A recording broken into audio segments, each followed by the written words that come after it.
We had one inmate who brought in 4 blackberries, and blackberries are huge. 4 at the same time? 4 at the same time. How? How do you fit that much up there? That's Listen, insane. some people will stick shit down the dick hole and tape it together. They'll literally flay themselves open just to bring shit in. It's insane. Holy fuck. 4 blackberries. You're listening to the Art and More podcast with your hosts, Nathan and BR. Nathan is a Canadian illustrator with a couple years of military experience, and BR is a British anarchist that moved to the States.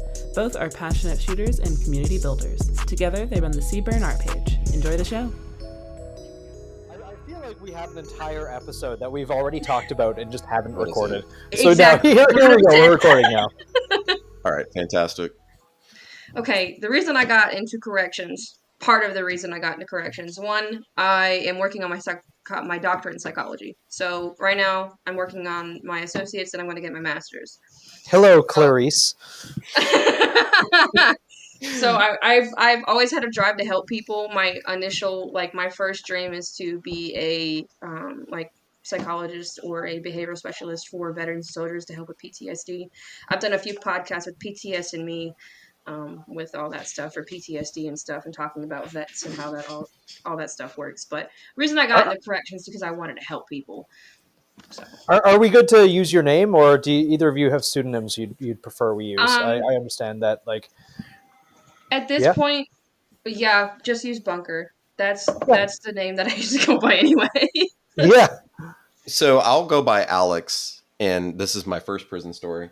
So when I first started, I was very upright. I pressed on my uniforms every single time I washed them. The new boot kind of. Oh yeah, absolutely. So I'd be making rounds, and I started out in a special housing unit. So special housing is, a lot of people know, is solitary confinement, where you get a couple hours a day, like a rec pen, and most of your time is spent in a cell. And I'd be making my rounds, and the fucking inmates would be like, "Hey, what's this motherfucking looks like fucking RoboCop?" And the dudes that would that worked with me are like, "Nah, he's not RoboCop. He's Alex Murphy." So Alex Murphy became my new my pseudonym, and I guess you want to call it, and it became my gamer tag. So Alex Murphy stuck. So there it is. But yeah, I'd like to go by that. Yeah, we can do that. So we have today Bunker and Alex. But both of you have worked in corrections for a good amount of time, and today our episode is going to be about kind of what that's like, how fucked the prison industrial system is, and also what is it like? Just if you could sum it up in a word, what is it like working in a prison? It is never not funny. It's always fucking hilarious. There's moments of solemn and sadness, but most of the time it's fucking hilarious. So I can't give you one word, but it's dull until it's not, is the best way to put it. Mm-hmm. Yeah, there's quiet days, there's crazy days. If it's quiet, then there's something fucking wrong and there's something brewing. Yep, that's very true.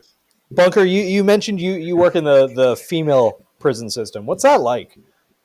So with the female, everybody says the men are way tamer than the women. Correct. The women really, really love to throw themselves at DAC workers. And it's funny because a lot of men work in women's prisons and a lot of women work in men's prisons. Yep. It's crazy, but it's true.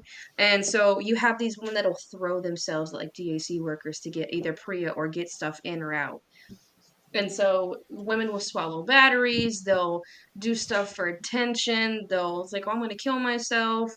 They do a lot of the crazy fucking outrageous stuff. Some men do it too, but with women, it's a lot worse. And so you have to take them, by law, you have to take them to the hospital if they do swallow something, or if they do something to themselves, or they get stuck in infirmary or solitary confinement. Then you have to put them on suicide watch and watch them for 46 to 48 hours or whatever. The turtle suit. Yeah. And a lot of times women will fight each other. There's a lot of relationships. They'll have girlfriends, multiple. So, gay for the stay. Yep. So, just to corroborate that, I worked in a men's facility for 8.5 years. So, it was all maximum security. We housed death row. And I'll give my background again. So I started out as a line officer, night shift. I got promoted to sergeant pretty quickly after 2 years. Got put on the night shift. After about another year or so, I got put on the day shift. Went to special housing as a sergeant. Had a great lieutenant who taught me a lot. Respected him a ton. Special housing being like the shoe. Yes, the shoe or the hole, whatever you call it. Everybody has different names for it. Yeah, We ours called it is the called hole. the sixth floor. Yeah. So you get an hour outside. Usually that tends to be more, but we can get into that later. Worked with a lieutenant. I respected him a lot. Learned a lot from him. Got put back onto night shift for a while to advance myself into a lieutenant's position, which never happened, but it worked out to my advantage because I got pulled into an intel unit to take over for probably the most respected intel lieutenant in my state to take his position when he retired. Holy shit. Yep. I learned a shit ton from him, was 100% supported by my warden at the time, had a very large intel group, did tons of cool shit doing that until I pissed off a new warden, got thrown back into uniform and thrown back onto death row just to have babysit 3 guys basically. But as far as the women's units goes, I never worked in them, but I've been to a couple, and as a male, you can feel the eyes on you as soon as you enter that facility. And as a woman, it's the same with the men. Yep. And it's a little different in men's facilities versus women's. Women's have a very matriarchal society where there is one matriarch and she will have a bunch of younger women usually under her that work for her as a gang, I guess you would say. Whereas men are more centered around the gang culture, and you can probably corroborate that. Yeah, men are, you have, so it's like high school. There's cliques, there's groups, there's gangs, there's different Mexicans hang with the Mexicans, the blacks hang with the blacks, whites hang with the whites. It's essentially that same type of idea. This with the women, yeah, there's one woman, she's the queen bee, and everybody else follows, and if you don't, you're fucked. Interesting. I did not know that. And with the men, there's old heads. They call them old heads. Yep. Got your old heads. So they all the time are like, you need to clean, you need to do this, and they have a routine. If that routine gets fucked up, they're not happy. Yeah, They're prison good is with nothing but everybody. routine, day in and day out. You will have more problems when that routine is threatened or changes than if you go to fucking chow, you come back, you get your rec, you shower, get your outdoor rec, count, back to rec, and then count, and then nighttime rec. Yep. All that is routine. And whenever that is threatened is when you have the majority of problems. It's not gang violence, even though there is gang violence.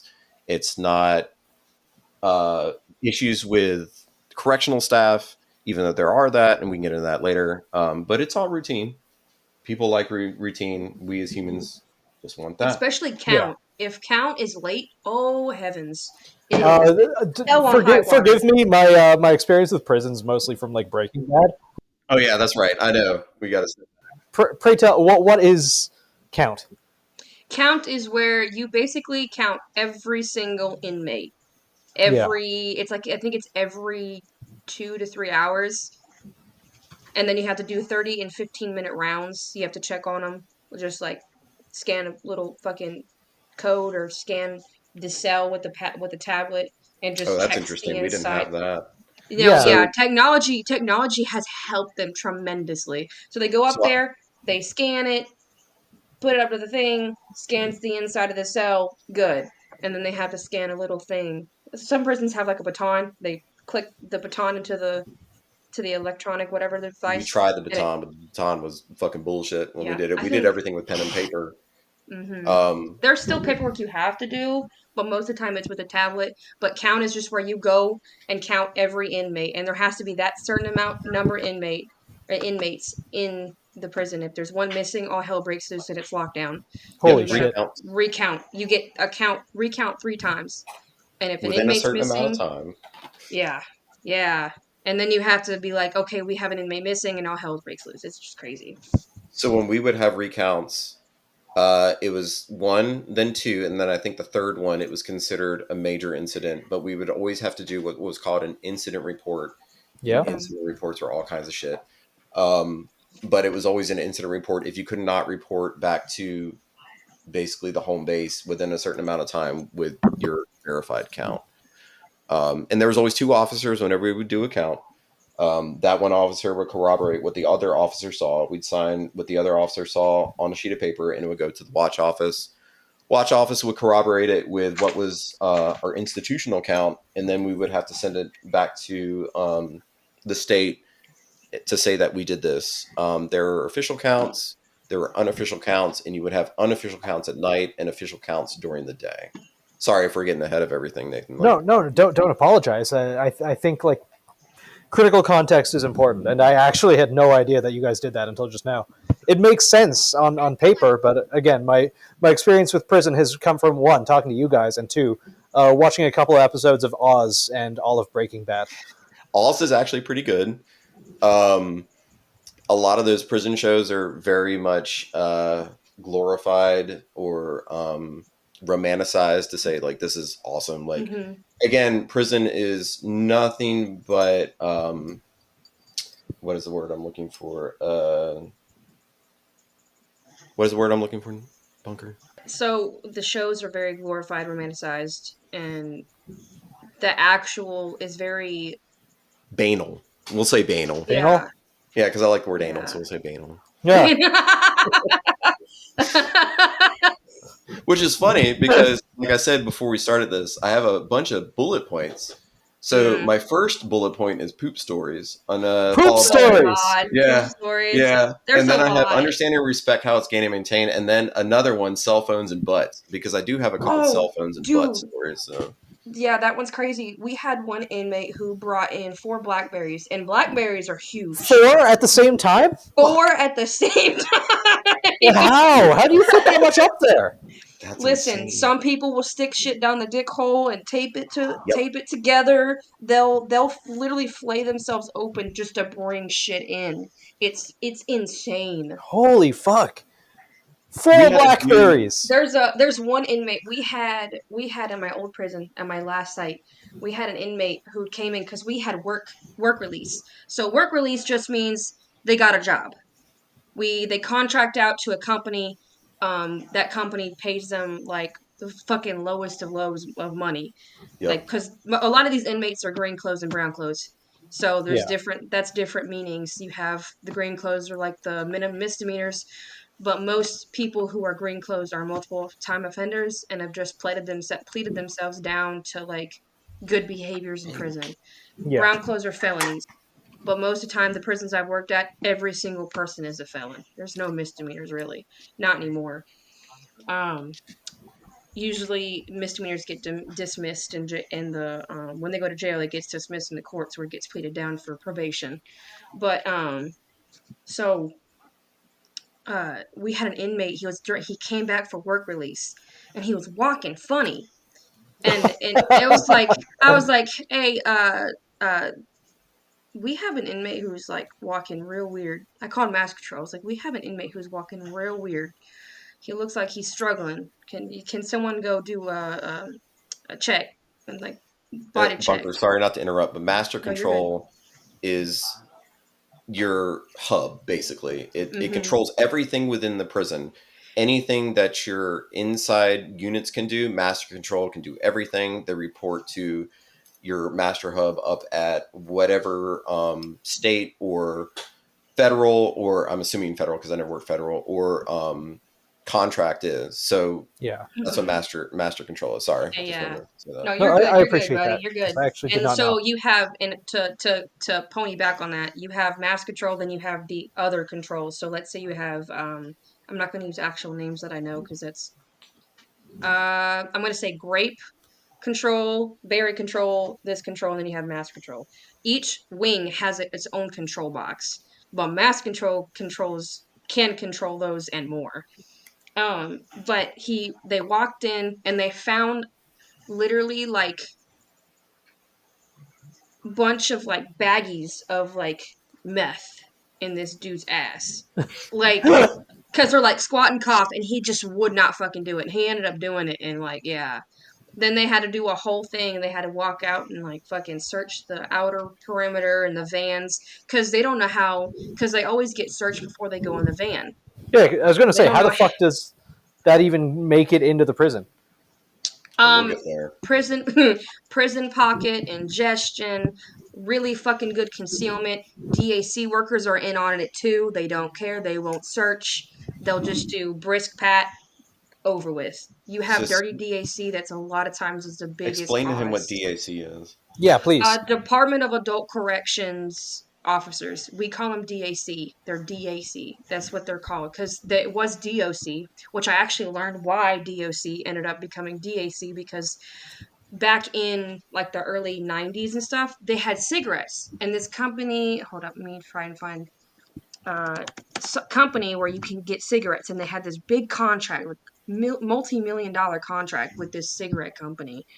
And So so in cigarettes, my state, we did away with cigarettes, and they always thought that was going to be like a riot issue, which it never ended up being. But like, I'm actually really surprised. I figured that they.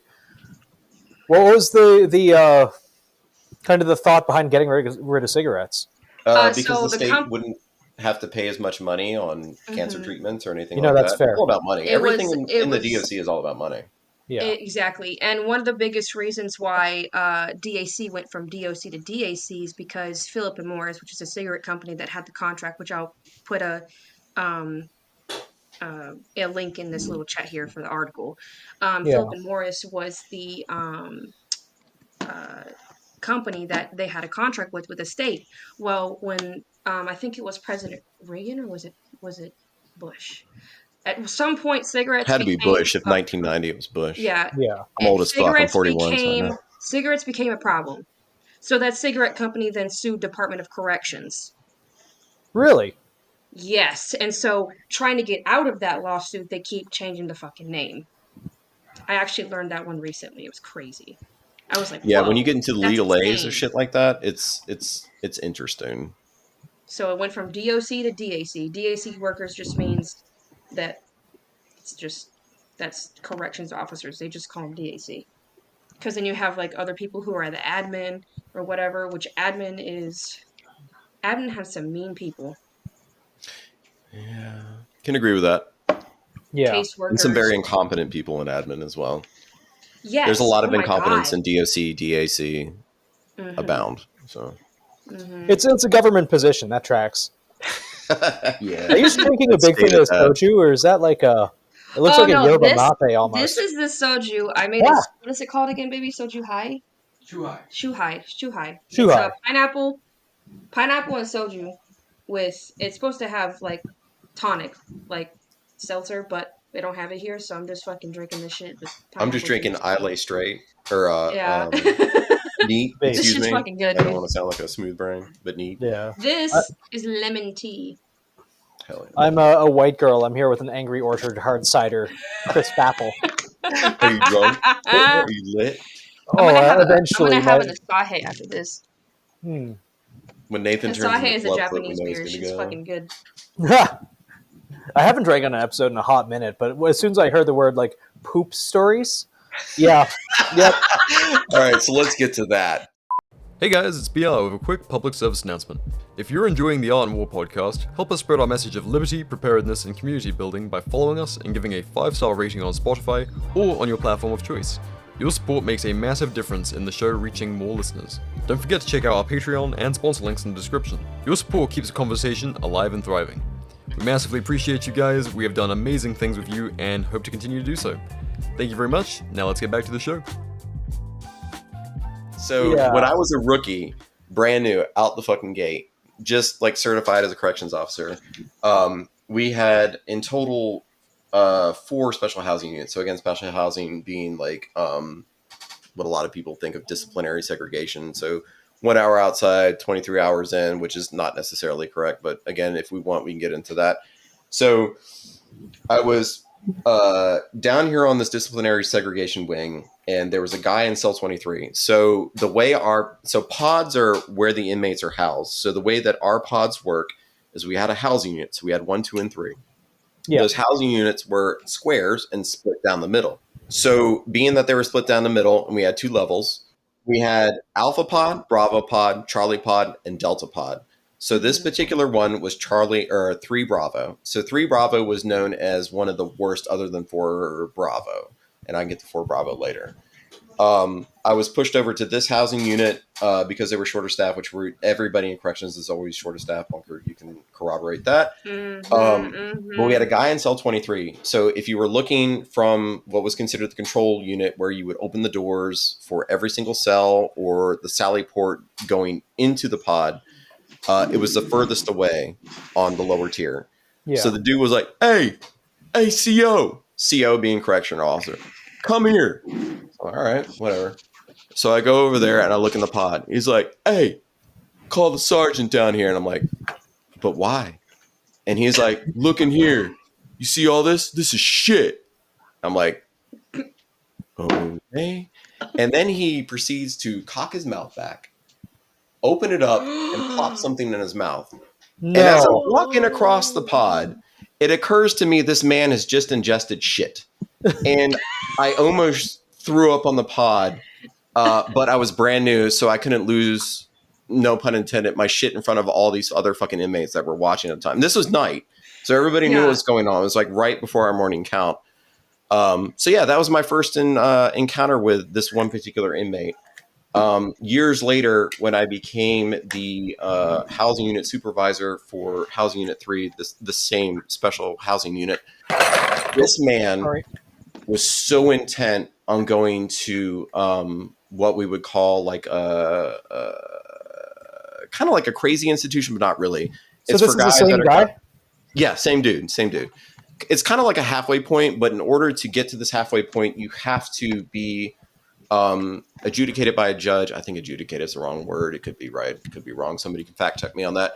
But the judge has to say, hey, you are mentally incompetent. You have to go to this mental facility. This motherfucker ate his own shit for 6 months straight. And we would have to go into his cell to clean it. And he would always have like a little pile of fucking feces right next to his door. So whenever need be, if you were making a round and you had to make rounds every 30 minutes or 15 minutes on guys that were on mental health, which this guy was, he would just plop a little bit, put it in his mouth and be like, yo, I'm still eating shit. Like, send fucking mental health down here. But mental health was like, look, we know this guy is faking it. We're not going to grant him what he wants. But I think in the long end, he did get what he wanted, and he was sent out west so in my state, we called it out west, to this particular mental health facility. And the reason dudes really wanted to go out there is, one, they got the drugs so they could be high all fucking day. And the two, the food was really fucking good. So this guy ended up getting what he wanted. But my God, his fucking conviction, he sat in what we would call a turtle suit, which is basically like a really heavy green thing that would just kind of go over you. You wouldn't wear boxers, you wouldn't wear anything but this fucking turtle suit. It's like the gayest version of Hannibal Lecter. yeah, except he's not throwing cum on everybody's face and be like, Clarice. No, this guy was definitely not there. He was definitely not that level. I think he was some petty fucking crime too. But he got what he wanted. But the turtle suit was, he did that for 6 months straight till he got what he wanted. So conviction, hats off to you, my guy. Yeah. I don't know. Like, imagine going, like, you shoplifted too much from Target or something, and at the end of the day, you have to eat your own shit for 6 months. So we had another dude. He was 500 pounds. No shit. He was like 5 foot nothing. 500 fucking pounds. Dude had a lazy eye too. And so he's just like a fucking blob. Like, if, you know, like Marvel Comics, the Blob, this is what I would see. But like, you know, the Great Value version. So he got fucking incarcerated because he threw shit on a police officer, right? So this guy could shit on command and throw it at people. And my first interaction with him was not that bad. But again, this guy was incarcerated for throwing shit on people. Like, that's not even like a terrible fucking thing, I guess. In my mind, I mean, whatever you think. But yeah, it's assault because it's bodily fluids. Yeah, but he worked his way up because he kept on assaulting people by throwing shit on them.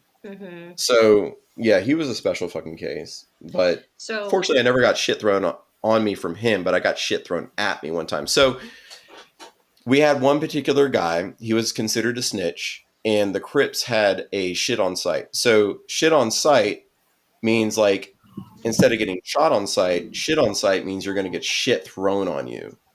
So we had one guy who was a Crip, and we were escorting this one guy to the showers in special housing. So in special housing, you have to have 2 officers present where I was. They're shackled with handcuffs and leg irons, and 2 officers are always present when you shuffle them around, basically. So we were taking him to the shower, again, shit on site. This dude was known for throwing shit at people, and he threw shit at the inmate and barely missed me and my officer that had just started there. He ended up becoming a really good friend of mine. Other dude never missed a beat, my friend. He was like, bro, you fucking missed. So then we just threw the guy in the fucking shower, and yeah, it was pretty much after that. But that was the only time I ever got shit thrown at me. I had piss thrown in my face once. I had 2 cups of what I thought was piss thrown in my face twice. It ended up just being hot water. It was funny because we used the appropriate amount of force necessary to subdue the inmate after he did so, to put him in ambulatory restraints. And that's a thing that will come up throughout this episode, I'm sure. The appropriate amount of force necessary to subdue the inmate. And then I had another guy who was absolutely plum shit crazy who threw shit in my face. And I got spit in my face too. So yeah, all that. Sorry. Kind of went on a tangent. Hell yeah. No, I'm into it. I'm into the poop throwing tangent. It's not all This that little great. picture into prison society. I didn't know about shitmen. Like Shit. hitmen, but for shitmen. Yeah. You call them shit, man. Like shit down. Yeah, put out that fucking APV on somebody. To kind of piggyback on that one, so a lot of times solitary confinement, we're going to go all the way up to the top, right? So with that one, you have people who, like, there's little doors you got to put the food in, and they only open one way. The fucking So, chuck hole. Yep. Fucking Chuck. And what they'll do, you have inmates, because obviously you have to get food. They have to be given food in like cups and stuff, because they get limited stuff. Like a pen will be just the tube of ink and Yeah. the thing. That's it. Yep. They don't get anything else. They can't. So they had one inmate who ended up shitting in a cup, mixing it with some water. It's called gassing And too. Yeah, and he just fucking chucks the shit at the dude. It chucks the shit at like a woman especially women. Well, a lot of times women get fucked up in solitary confinement. They'll fucking get shit and stuff thrown on them. But with the women, you get period blood, you got shit, you got fucking. You got an extra fluid to deal with. You got an extra fluid to deal with, so you got just fucking chucked of blood on you. They had one inmate where he lit his room on fire. Don't know how he did it. He lit his room on fire to get out. And it was crazy because they didn't get to him fast enough, sadly, because like he jammed his door. So the doors slide. And if you put something in between the sliding and the wall, you can't get him out. The only thing you can do is open the chute and stick in a fire extinguisher. But what he did is he got like a bunch of shit, and he kept saying he needed like cuz blankets and pillowcases, or like cuz he took the plastic, and he just kept burning shit. And he ended up lighting his room on fire, and they were trying to get him the fuck out. But like he had just earlier like threw shit on a DAC worker, and so he came out the cell, and like he had been dragged through that poop after getting dragged out of the cell. I mean, karma got to him for being stupid, because he had done that a lot, but he ended up they couldn't get him out fast enough. But it was just like he got karma for throwing shit at somebody, because the shit was still there. When you say they couldn't get him out fast enough, did he die? Yeah. He succumbed to his burns. He had like 3rd-degree burns. Fuck. He was in the infirmary for about 3 days. Yeah. But So I may dox myself on this, but like I said, we had death row where I worked, and the Beltway sniper. You remember him from the early 2000s, like right after? The guy who's in the trunk? Yes, the guy who's in the trunk. So his accomplice, Malvo, was actually in the western end of the state. And I walked past his cell and said hey to him one time, but he was on a good behavior, like long-term segregation. I don't know if all that's changed. Again, it's been a long time since I've been in. But this was actually before my time, like right before I got in. So he was executed, but what he would do, supposedly, according to him, he was in Vietnam and did all kinds of like SOC V shit, whatever. He must have been an older guy then. Yeah, he was an older guy. Yeah. But what he would do is, one, he would make his energy drinks, which is just prison wine or mash. But he set his cell on fire once in a while, and we had these intake valves underneath the bottom bunks. So in 3 Alpha, which was our death row, we only had a bottom bunk, and there was an intake valve. So what he did was he put himself in a blanket, wet it all down, made a paper mache breathing apparatus and put it on the intake valve so he could breathe, lit his cell on fire, and then dudes would have to go in and fucking cell extraction him, and he would get out and like fucking fight the dudes in a smoke filled environment. Nobody could see shit, and he was hopped up on his fucking prison mash. Yeah. Um, He sounds more intelligent than your average. I mean, still crazier than Oh, Oh, yeah. batshit. prison inmates are fucking smart. They yes. Yeah. find ways. So, Suboxone is a type of drug where it's soaked on paper and it's like paper strips, and they smoke that shit. Well, to get away with smoking it and not like having DAC, because it's got a certain smell. This shit smells fucking horrible. They'll soak paper, the Suboxone paper, in coffee, or they'll soak like paper towels or paper in coffee, Yeah. and then they'll let it dry out. Then they'll combine the coffee and the Suboxone together, so when it smokes, it doesn't smell like drugs. It smells like coffee. Yeah. That's smart. Yeah. So Mhm. Suboxone was always a thing for us too. So anybody who doesn't know what Suboxone is an inert form of heroin, and it Mhm. is made in a lab. And if you boil it down, you can get the thing out of it that keeps you from getting high, but will get rid of your cravings. So Suboxone in my institution, at any one time, it could be anywhere between $40 a strip to $100 a strip. And what they would do is they would quarter it down or eighth it down into eighths of a strip. And a strip is probably like, I don't know, maybe 1.5 inches long by like a half inch wide. We caught one dude, he had cocaine, he had a cutting agent, and I think it was like 80 strips of Suboxone when it was going for about $80 a strip. So if you all do the math, that was a ton of fucking money. So we had to put him into solitary confinement for a long time. One, because he had it, and two, because we weren't sure if he was going to get fucking murked because he had lost somebody a whole bunch of fucking money. And I think he was a Crip or was working for the Crips.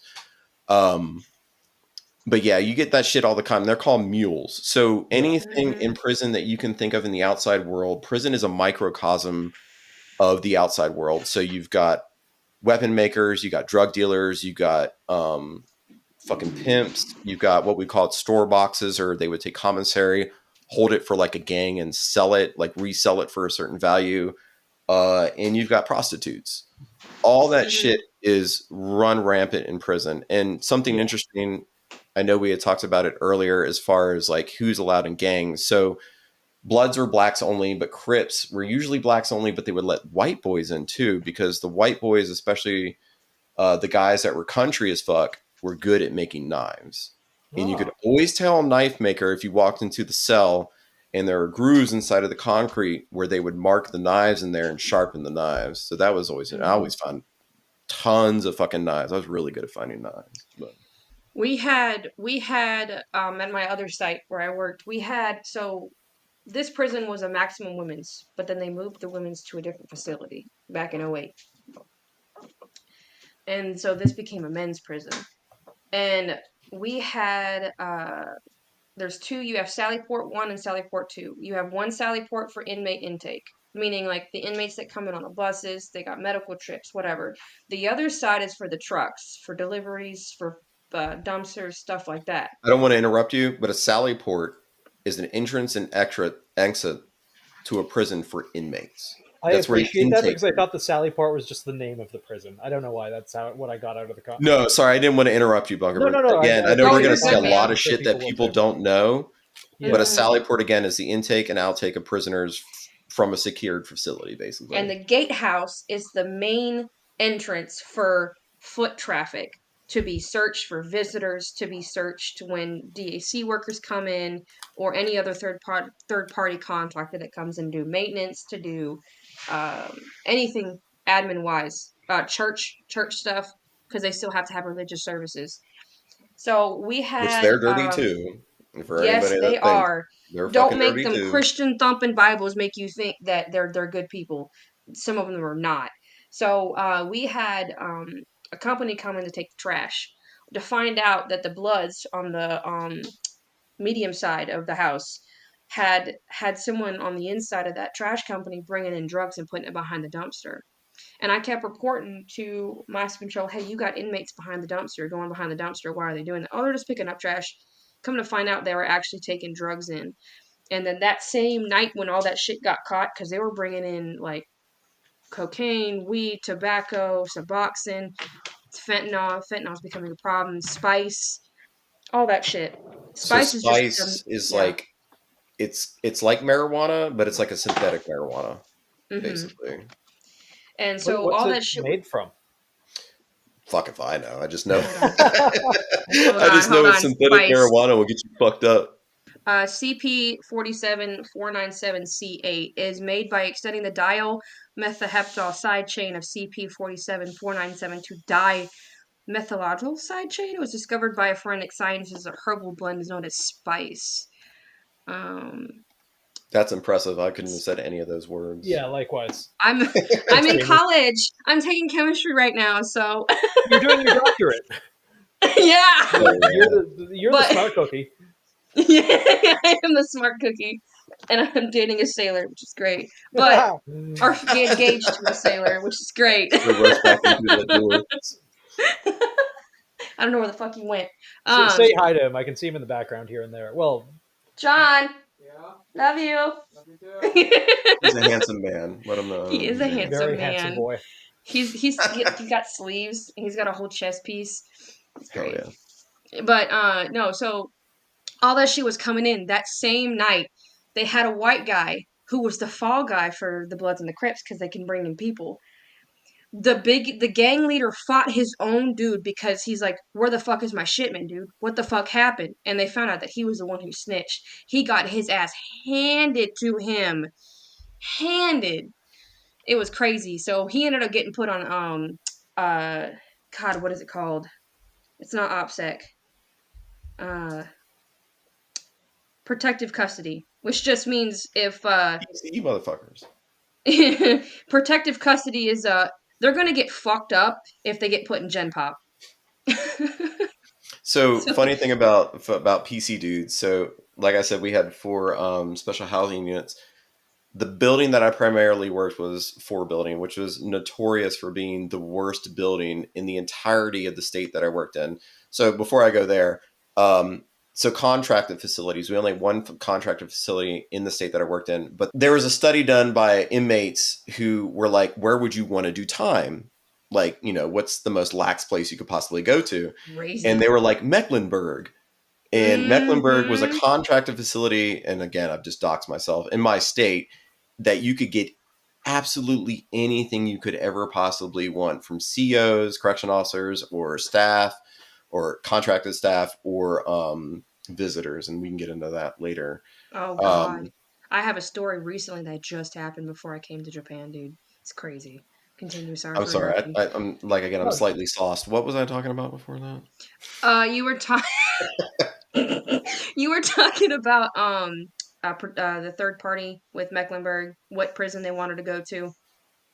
Yeah, but there was something else. Nathan, do you remember? PC, protective custody, special Oh housing. yeah, unit. so they were the worst. They were the absolute worst. They would throw shit. They would throw piss. They did not care about institutional infractions. So here's another thing. At least in my state, we had institutional infractions. So institutional infractions were not something that you could be charged out on the street with. You would have to go through a whole different process. So you would have 200 series and 100 series. 200 series were not that serious. 100 series were. So throwing like anything like a bodily fluid or interrupting what we would call like a feeding time was considered part of that 100 series. You could pursue it to a higher level, but I worked in a county that was very poor. So that's the other thing too. A lot of these institutions are built in counties that are socioeconomically impoverished, and they're it was good. like that in Canada too. Yeah, it's the same through anywhere, any place in the United States, and I'm sure as well as in Canada. You'll go to, let's say, predominantly black are predominantly like white trash. And in my state, that was the same. Because they'll get people to come in and work for $30,000 to $40,000 a year, which is absolutely nothing. But again, it is a driving economic force within that region. But we would get dudes come in there, they would do these things. And in this particular county, the Commonwealth's attorney, who after I got into the institutional investigator's position, I found out she would not pursue a lot of things, not because she didn't want to, but because it was considered, what is the taxpayer paying for? Is it worth my time to take a guy who has a life imprisonment and tack on another 10 years simply because he threw shit at somebody? And a lot of times that's kind of what they did. And it's not because they don't care about what happened to the officer or they don't care about like justice. It's just like, what is the taxpayer paying for? And again, that goes into the prison industrial complex. Yeah. So in my state, we had something that was a third party that the state was paying for that would basically make goods at slave labor wages. And when we say slave labor wages, we're talking like 15 to 30 cents an hour.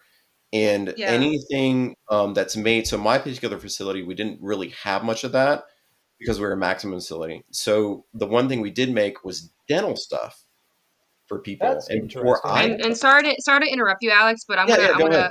piggyback on that. So at my site, we make the beds, the mattresses, Yep. the pillows, the chairs, all that. So at my prison, we have that, and they all work in that, and they do all the stuff, but they can only give to other corrections areas. It's called Central Enterprise, is the corrections enterprise, which is what the company that the contract is, and it kind of helps out because like some of these people actually get out and do shit with their lives because Yep. most of them aren't pieces of shit. They just made a mistake in their life and they actually had some backbone and said, I'm not going to do this anymore. But they have like auto tech stuff like that. But yeah, so some prisons have different ideas, dental stuff, like he said, and a couple other places do different things. So we had one. So my facility was the first facility. So we had like a go home pod, and it's funny because the go home pod, they caused more problems than anybody else. Because like, I'm going to go home, so I don't give a fuck. I'm just going to get institutional fractions. There's nothing you can do against me. I'm going home in 3 months. So they were usually the worst behaved. Whereas you had death row that barely ever did anything wrong because they were working their appeals. They wanted to look good. They wanted to like appeal their death sentence. But we had this one particular pod. When I was an institutional investigator, they decided to push this pilot program. And it was the only thing in the United States at this high of a level that we were going to try it. So in Intel, we could listen to anybody's conversation. We could look at any email we wanted to and extrapolate information and use that to our advantage. So in this particular pod, we heard stuff and we had good snitches that were said, hey, look, I'm trying to do right. I want to do the thing to be best when I go home to make the best of myself. But these motherfuckers on this pod are doing the thing that is keeping me from me being my best self, living my best life. So we took that information, and one day at 2 a.m. in the morning, myself and my investigative crew, we went in there, which we weren't supposed to do, but we fucking did it anyways. Woke up all those motherfuckers, put them on standby for a piss test. And you have to give 2 hours to do a piss test. That's by SOPs and whatever at the time. And we hit, I think it was like well over a dozen of those motherfuckers that were hot. Now, again, I don't give a fuck if you smoke weed or not at this point because I'm out and I may partake once in a while in Minecraft. But we hit 12 of those motherfuckers and they should have been like expelled from the fucking program right then and there. But the higher ups where I was at were like, no, we can't really do that. That's not fair. So it was kind of like pissing in the wind. But the irony to this story is not even several months later, the woman that was in charge of this particular program is like, I want you to go up there and I want you to piss 10th Sem again because we need to start kicking them out because we need to take this seriously. So it's all politics. And we can get into that maybe later. But again, the prison industrial complex wants to look good. It needs taxpayer dollars to do the things that it wants to do, to say that our recidivism rates are lower than what we would expect. And again, recidivism being like, if you get out, do you do another crime to end yourself back up into prison? And the funny thing about my particular state that I worked in, we did not consider probationary violations as recidivism. You had to be off probation, do a thing, and then get yourself thrown back in. So they were always kind of fudging the numbers, is the best way to put it. And I'm sorry if I'm moving at like a warp speed kind of deal with this, because again, I'm exhausted. I'm sorry, Nathan. If you got questions, please ask. No. It's totally okay. I'm actually really enjoying this, and both of you are doing a really good job of it, kind of explaining how this whole system works. And fuck me if I haven't gone by my notes or bullet points, because I still got cell phones and butts, and I haven't even gotten to that. Cell phones and butts. Cell phones and butts. Yeah, we've hit 2 of the bulletin points. Yeah. 4 blackberries. It's crazy. 4 blackberries. Yeah, please explain. I'm very curious. So this one inmate, it was before I got here, but it's one of the best stories because they have the cell phones framed in the in the contraband room. Poop it all, right? Hell yeah.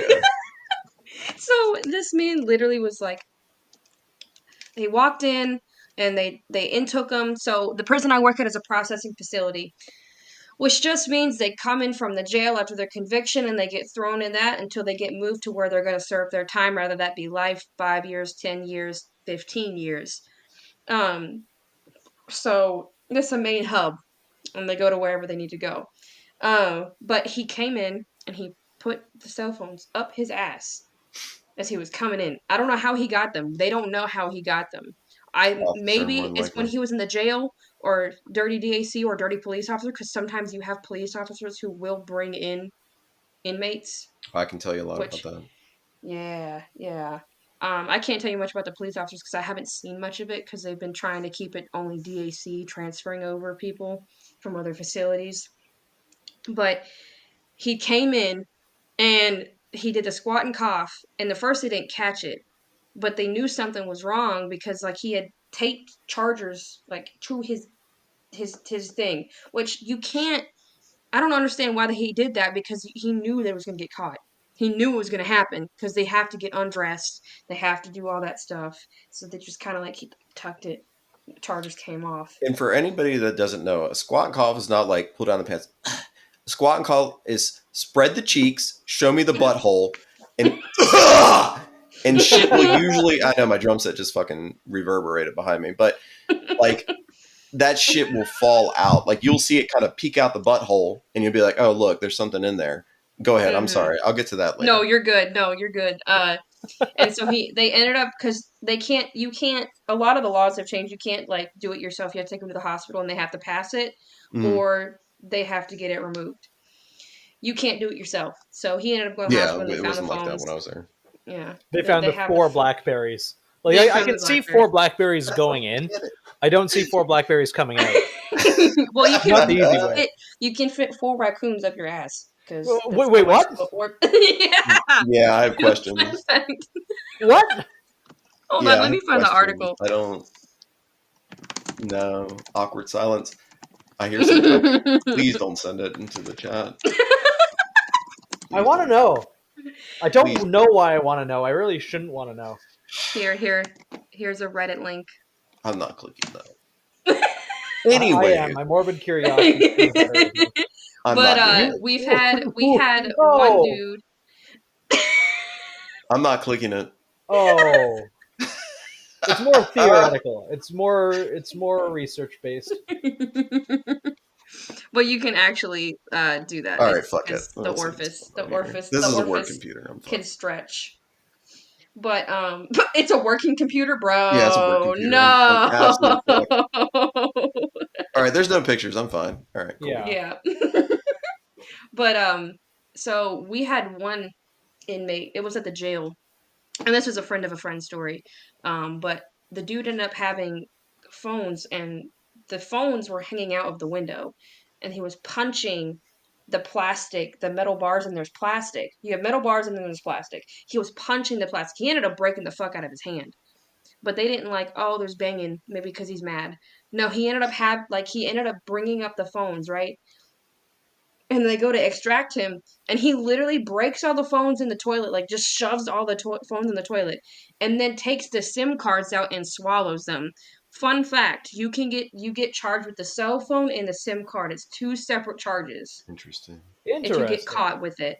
Yeah, so he ended up destroying all the phones, even though it was already fucking seen, and he swallowed all the SIM cards. Because you have to So, have a SIM card. A phone's invaluable if it doesn't have a SIM card. so for those who don't know, a cell extraction is when you get 5 guys to go on a dude. You get a shield man, you get a right arm, right leg, and left leg, and all hell breaks loose when you go in. So that's what a cell extraction is. And I've been on quite a few. Some were eventful, some were fucking geriatric, and people are like, "Stop resisting." I'm like, "He's not resisting. He's fucking geriatric. He can't really do anything."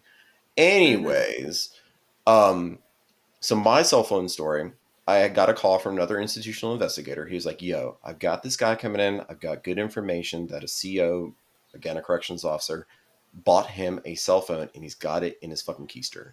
So a lot of times what we call that is the prison purse.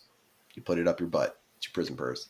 So I went to the guy when he came in, and we have something called a boss chair. And the boss chair is you sit in it, and anywhere that you may have something metallic or like electronic inside of your body, it will alert.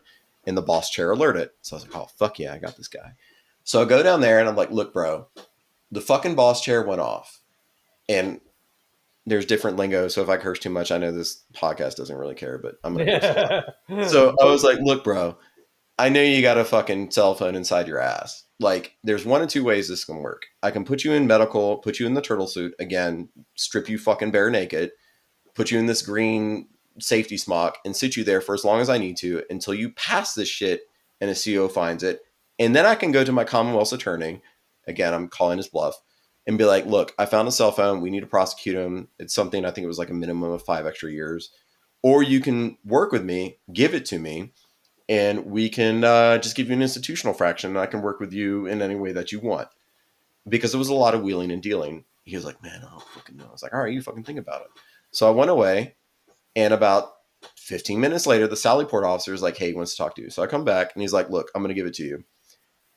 And proceeded to watching a grown-ass man pull a blueberry-sized cell phone out of his ass and place it in my hand. And what I'm saying this thing is a blueberry-sized... Oh. Okay, so prison and cell phone asshole. So yeah, the guy gave it to me. Cell phone asshole. Cell phone asshole. He gave it to me. I worked out a thing with him. Of course, we had to take it to the Commonwealth's attorney. She was good to go. Whatever. We had another guy come from the same facility with the same fucking thing. So this thing was actually a Bluetooth device. It's very tiny. It's probably like 2 inches long. You put it in your ear and you can actually dial on it. So that's why they were keystering it.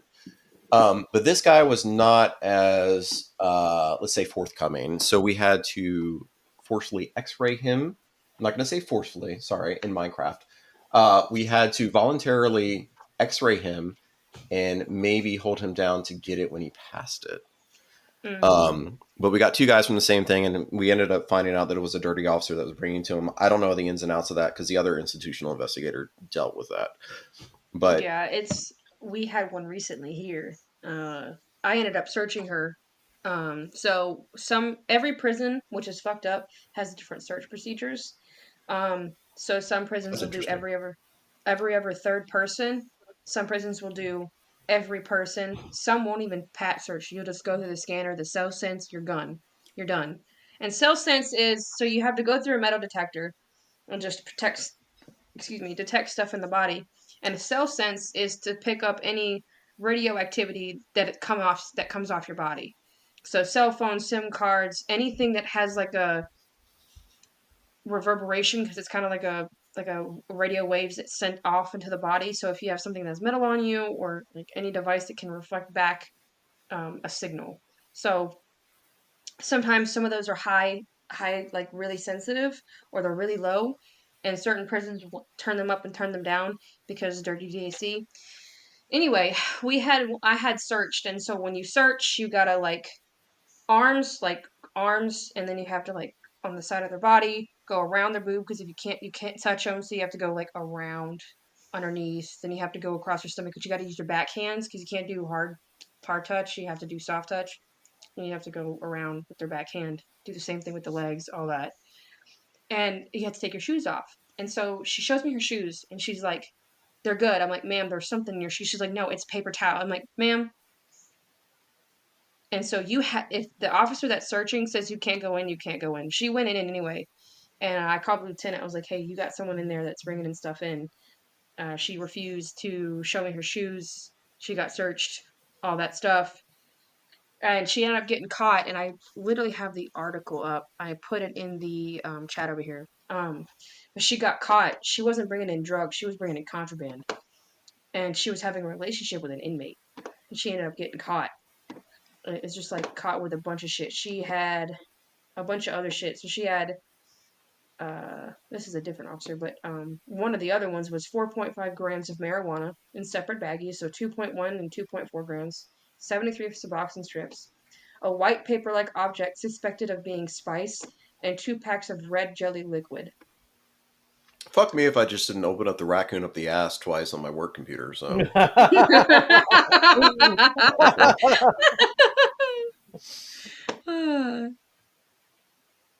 Visitors also bring shit. We had one visitor who had brought in like I think it was like a pound of tobacco, but she put it in her vagina, and like someone had snitched.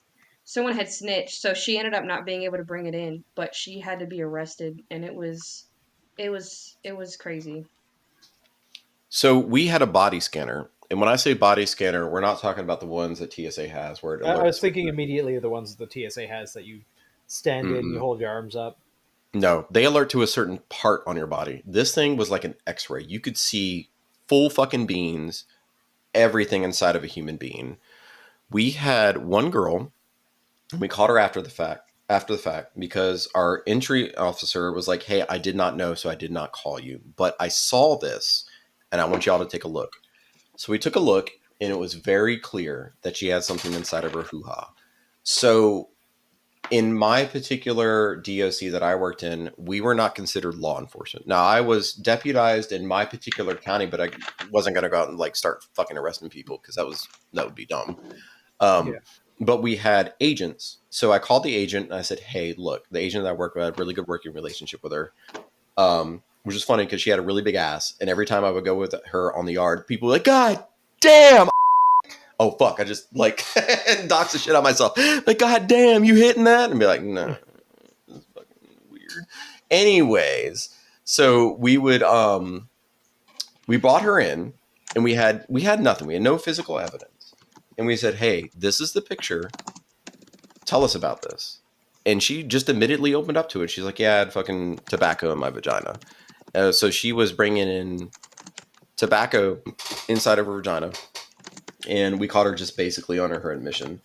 But that body scanner would show us a lot of stuff. And it would lead to a lot of awkward interactions, not just with visitors, but with officers. I had to strip search officers, literally tell them to squat and cough in front of them and come back the next day and have a full-blown conversation with them.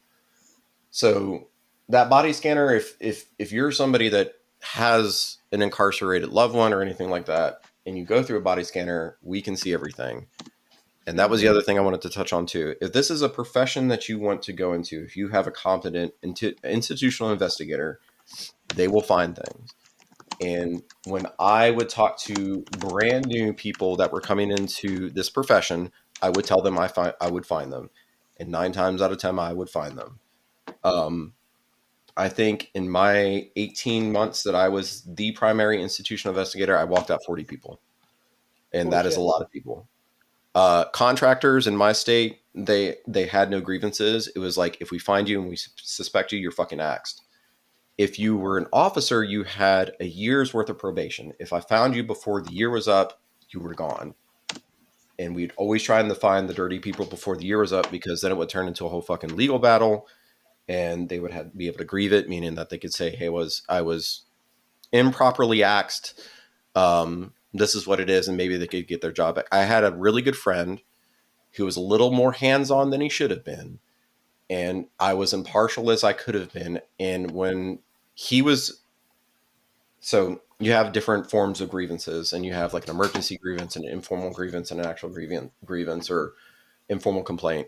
And I have nightmares to this day. I don't have nightmares about stabbings or all the other shit that I've seen. I have like nightmares like, hey man, where's my informal grievance? Like dumb shit like that. But this guy was like, hey, he put his hands on me. He choked me. You can see it on the camera at this point. It's like, fuck, I gotta reply to it. I gotta look at it. So I looked at it. Sure enough, at that time, on that date, he was putting his hands on him and choking him. I pulled him into my office and said, bro, like, I cannot do anything for you. And I had to write my report, and the poor guy ended up getting axed, and he grieved it, but he lost. So my point is, cameras are everywhere inside of institutions, and it's all dependent on what we see and what we cannot see. And there were many times where guys just got really lucky. I couldn't see it, and I couldn't report it. And I know I sound really fucking like institutionalized by saying this, but it's one of those things where it's an unfortunate set of events where, yes, these guys are absolute shitholes, but they still have quote unquote rights, unfortunately. And if you can get around it, or you can write your report right, you will win. And granted, where I worked, a lot of guys, yes, they were murderers, they were rapists, they were child rapists. And there's some things that I wish I'd never seen that I had seen. But there are also guys that work themselves up from lower institutions based on institutional infractions. So again, getting those 100 series charges or too many 200 series charges. But again, it's one of those things you do the job. You don't necessarily want to do the job because you know that these guys are absolute shitholes. But it's, again, you're trying to be as impartial as possible. And after I got out, I was like, fuck all this shit. To all my cop friends, sorry, but I fucking hate cops now. But it's just kind of like, I don't know. You feel bad about it at the end of the day, but it's just kind of what it is. And I'm honestly to piggyback on the report stuff. So with women, if you're interested in going to DAC, understand that you're going to have men that are going to jerk off to you. They'll do it because it's a power thing. And how you have to write a report on that is how it's going to get caught, and how they do it in the state of where I am is you have to go to the magistrate and charge them. It's happened to me twice. And with failed communication on one of the first ones, I didn't go to the magistrate because they didn't tell me. The second one I did. He ended up getting charged with sexual offense. But they'll do it. They don't care. They will just fucking go ham. It's kind of funny watching because they pretend like they hide it. Then you have the ones that really don't give a shit. But so we called it gunning. I don't know what y'all call it for, but my particular state was infamous for being the gunning state. And for the longest time, gunning state. Gunning. So gunning being like you masturbate, like you're gunning. We call it gunning. Yeah. North Carolina is a very big gunning state. For some fucking reason, all of the fucking chomos here, the rapists here, like there's one prison here in North Carolina that's literally just chomos. It's a safe haven for chomos. Chomos is child molesters, by the way. Oh, I didn't know that. I was thinking of like cholos, like the Mexican gangsters. No, we have a lot of cholos. Cholos are very common up in closer to like Texas and Florida. We have a lot in Moore County, which is one of the counties, which is Richmond Correctional Institution, or RCI. They just go by abbreviations and stuff. But a lot of times it's just most of the population here that are in prisons are either white or black. There's very select few people who are Mexican, unless you go to like other counties with more populations of Mexicans. So in my facility, it was very much the same. You had a lot of black. The white weren't quite as much, but you had a lot of Hispanics too. Again, not as much as the black, and that's something else we can get to as far as in prison industrial complex if we get to it. But we had Bloods, Crips, white supremacist gangs, and we had Serenio 13 and we had MS 13. As far as I remember, in my time, we had hundreds of Bloods, a couple hundred Crips, 13 MS 13, and maybe more than a dozen Serenio 13.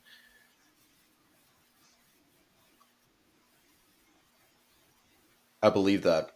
So you run one of the what? Holy crap.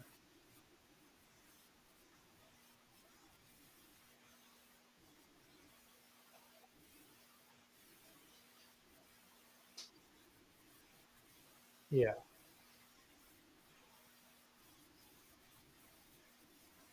That is correct. They're very hush hush. The hierarchy is very hard to understand, and I'm not really going to go too deep into that because I don't want to out the guy that told things, and I don't want to out my officer that worked with me. But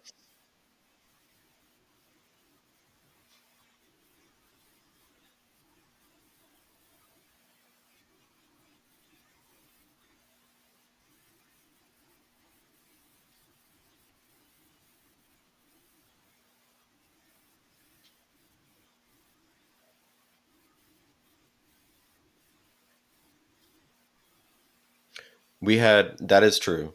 It is very patriarchal. We had one particular instance where I was actually very inductee as far as my career goes, but we had one particular MS-13 dude attack a blood guy who was pretty high up there. And so, just to kind of break it down a little more, gangs are not just gangs. It's not just Bloods, Crips, GDs, Gangster Disciples. They're sets. So sets are subsets of gangs. So in my institution, we had Madstone Bloods and we had Nine Trey Bloods and we had several other blood factions. And we can go into that later if you want. But this particular blood had a beef with an MS-13 inside of the kitchen. So we had this one guy and they were like, all right, so we're not going to let him fucking diss us. So they had a literal kind of almost seance and prayed to some saint. And we found it later after the fact. And they went after this guy and their full intent was to kill him. And a lot of times in gang violence, it's not necessarily to kill, it's to send a message. But we had 13 MS-13 and hundreds of other Bloods. And they would go to politics way before they would go to physical because they knew it was going to be that violent. And this guy lucked out that day. I think like 3 dudes jumped him. They almost killed him, but they did not. And I'll segue into another story when I was the institutional investigator. So we had one guy, he was from New Mexico, and I cannot remember his name. I really don't want to throw it out there anyways. But he was sent to Virginia. Please blank that out. He was sent to our DOC because we could necessarily handle him. He had killed a corrections lieutenant in New Mexico as kind of like a pass down from his higher ups, and he was a higher up himself. So they sent him there. And in this particular instance, this one Crip homie, we had talked to him not even 2 weeks prior, myself and my gang specialist, and we're like, look, bro, like you're coming from a lower institution, a level. So we had 1, 2, 3, 4, 5, and we had S. 5 was my institution, S was Supermax, and that was one out west. We only had one. We had 2 level 5s, and that was another one out west, and our sister facility was a level 4. And we said, look, bro, like this is not the place to try and gain any kind of reputation. You can fight, but you will get stabbed at this institution. He was like, oh, fuck it, whatever. All right, cool, whatever. So we threw him onto a pod. And in this particular instance, the Crips were in charge of this pod. So in a lot of pods, there are certain gangs that will tax other people that are not inside of a gang. That being, if you do not claim a gang, you will owe them commissary, or your people on the outside will have to give higher ranking gang members money to live on the pod, basically harassment free. And this one particular guy he was a Sereno 13. He was moved in from New Mexico. The guy that killed a corrections lieutenant was like, no, I'm not going to fucking do that. I'm not going to have that on my pod. So they were going after this one white boy. So in this particular instance, you could see the Sereno dude next to the white boy, and you could see the Crips coming up the stairs. And he started walking down the stairs towards 3 Crips. He flashed something in his belt line, and you could see 2 of them just dart the fuck off. And this young boy we had talked to, I'm sorry if that sounds racist. Nah, you're fine. It's kind of how we talk in prison. This one kid. Yeah, prison talk. Yeah. Prison talk is not okay on the street, dude. But most of the time, prison talk, you say Yeah, it's shit, just and it's kind of not what it really is, and we'll get into filtered, dude. respect They don't later. really But care. You learn how to talk like them. You learn how to eat the ramen like them. You subtly, if you're influenced subconsciously, yeah, the which is way a I talk cool now is like nowhere like I used to psychology talk in study. prison. But continue, sorry Yeah. for But this interrupting. kid, he walked up to the guy. He was like, I'm going to go Mhm. ahead and, get some, rep for this. He tried to stab the guy. The guy, you see him take his fucking shank, and things are called different things in different DOCs. in my particular DOC, they were called shanks, shivs, knives, whatever. He jabbed him once in the solar plexus, and you see him grip his chest, go down towards our control unit, and blood is spurting out of his chest. His two homies that had originally started going up there with him jumped on this dude and started stabbing him in the back. I don't know how anybody died that day, but we called 2 medevacs, helicopters. The guy collapsed in front of our control booth, and the other guy somehow made it out the sally port because we had 2 opening doors to each pod. He made it out there and collapsed, and blood was spraying everywhere. But point being, this guy was dangerous as could possibly be.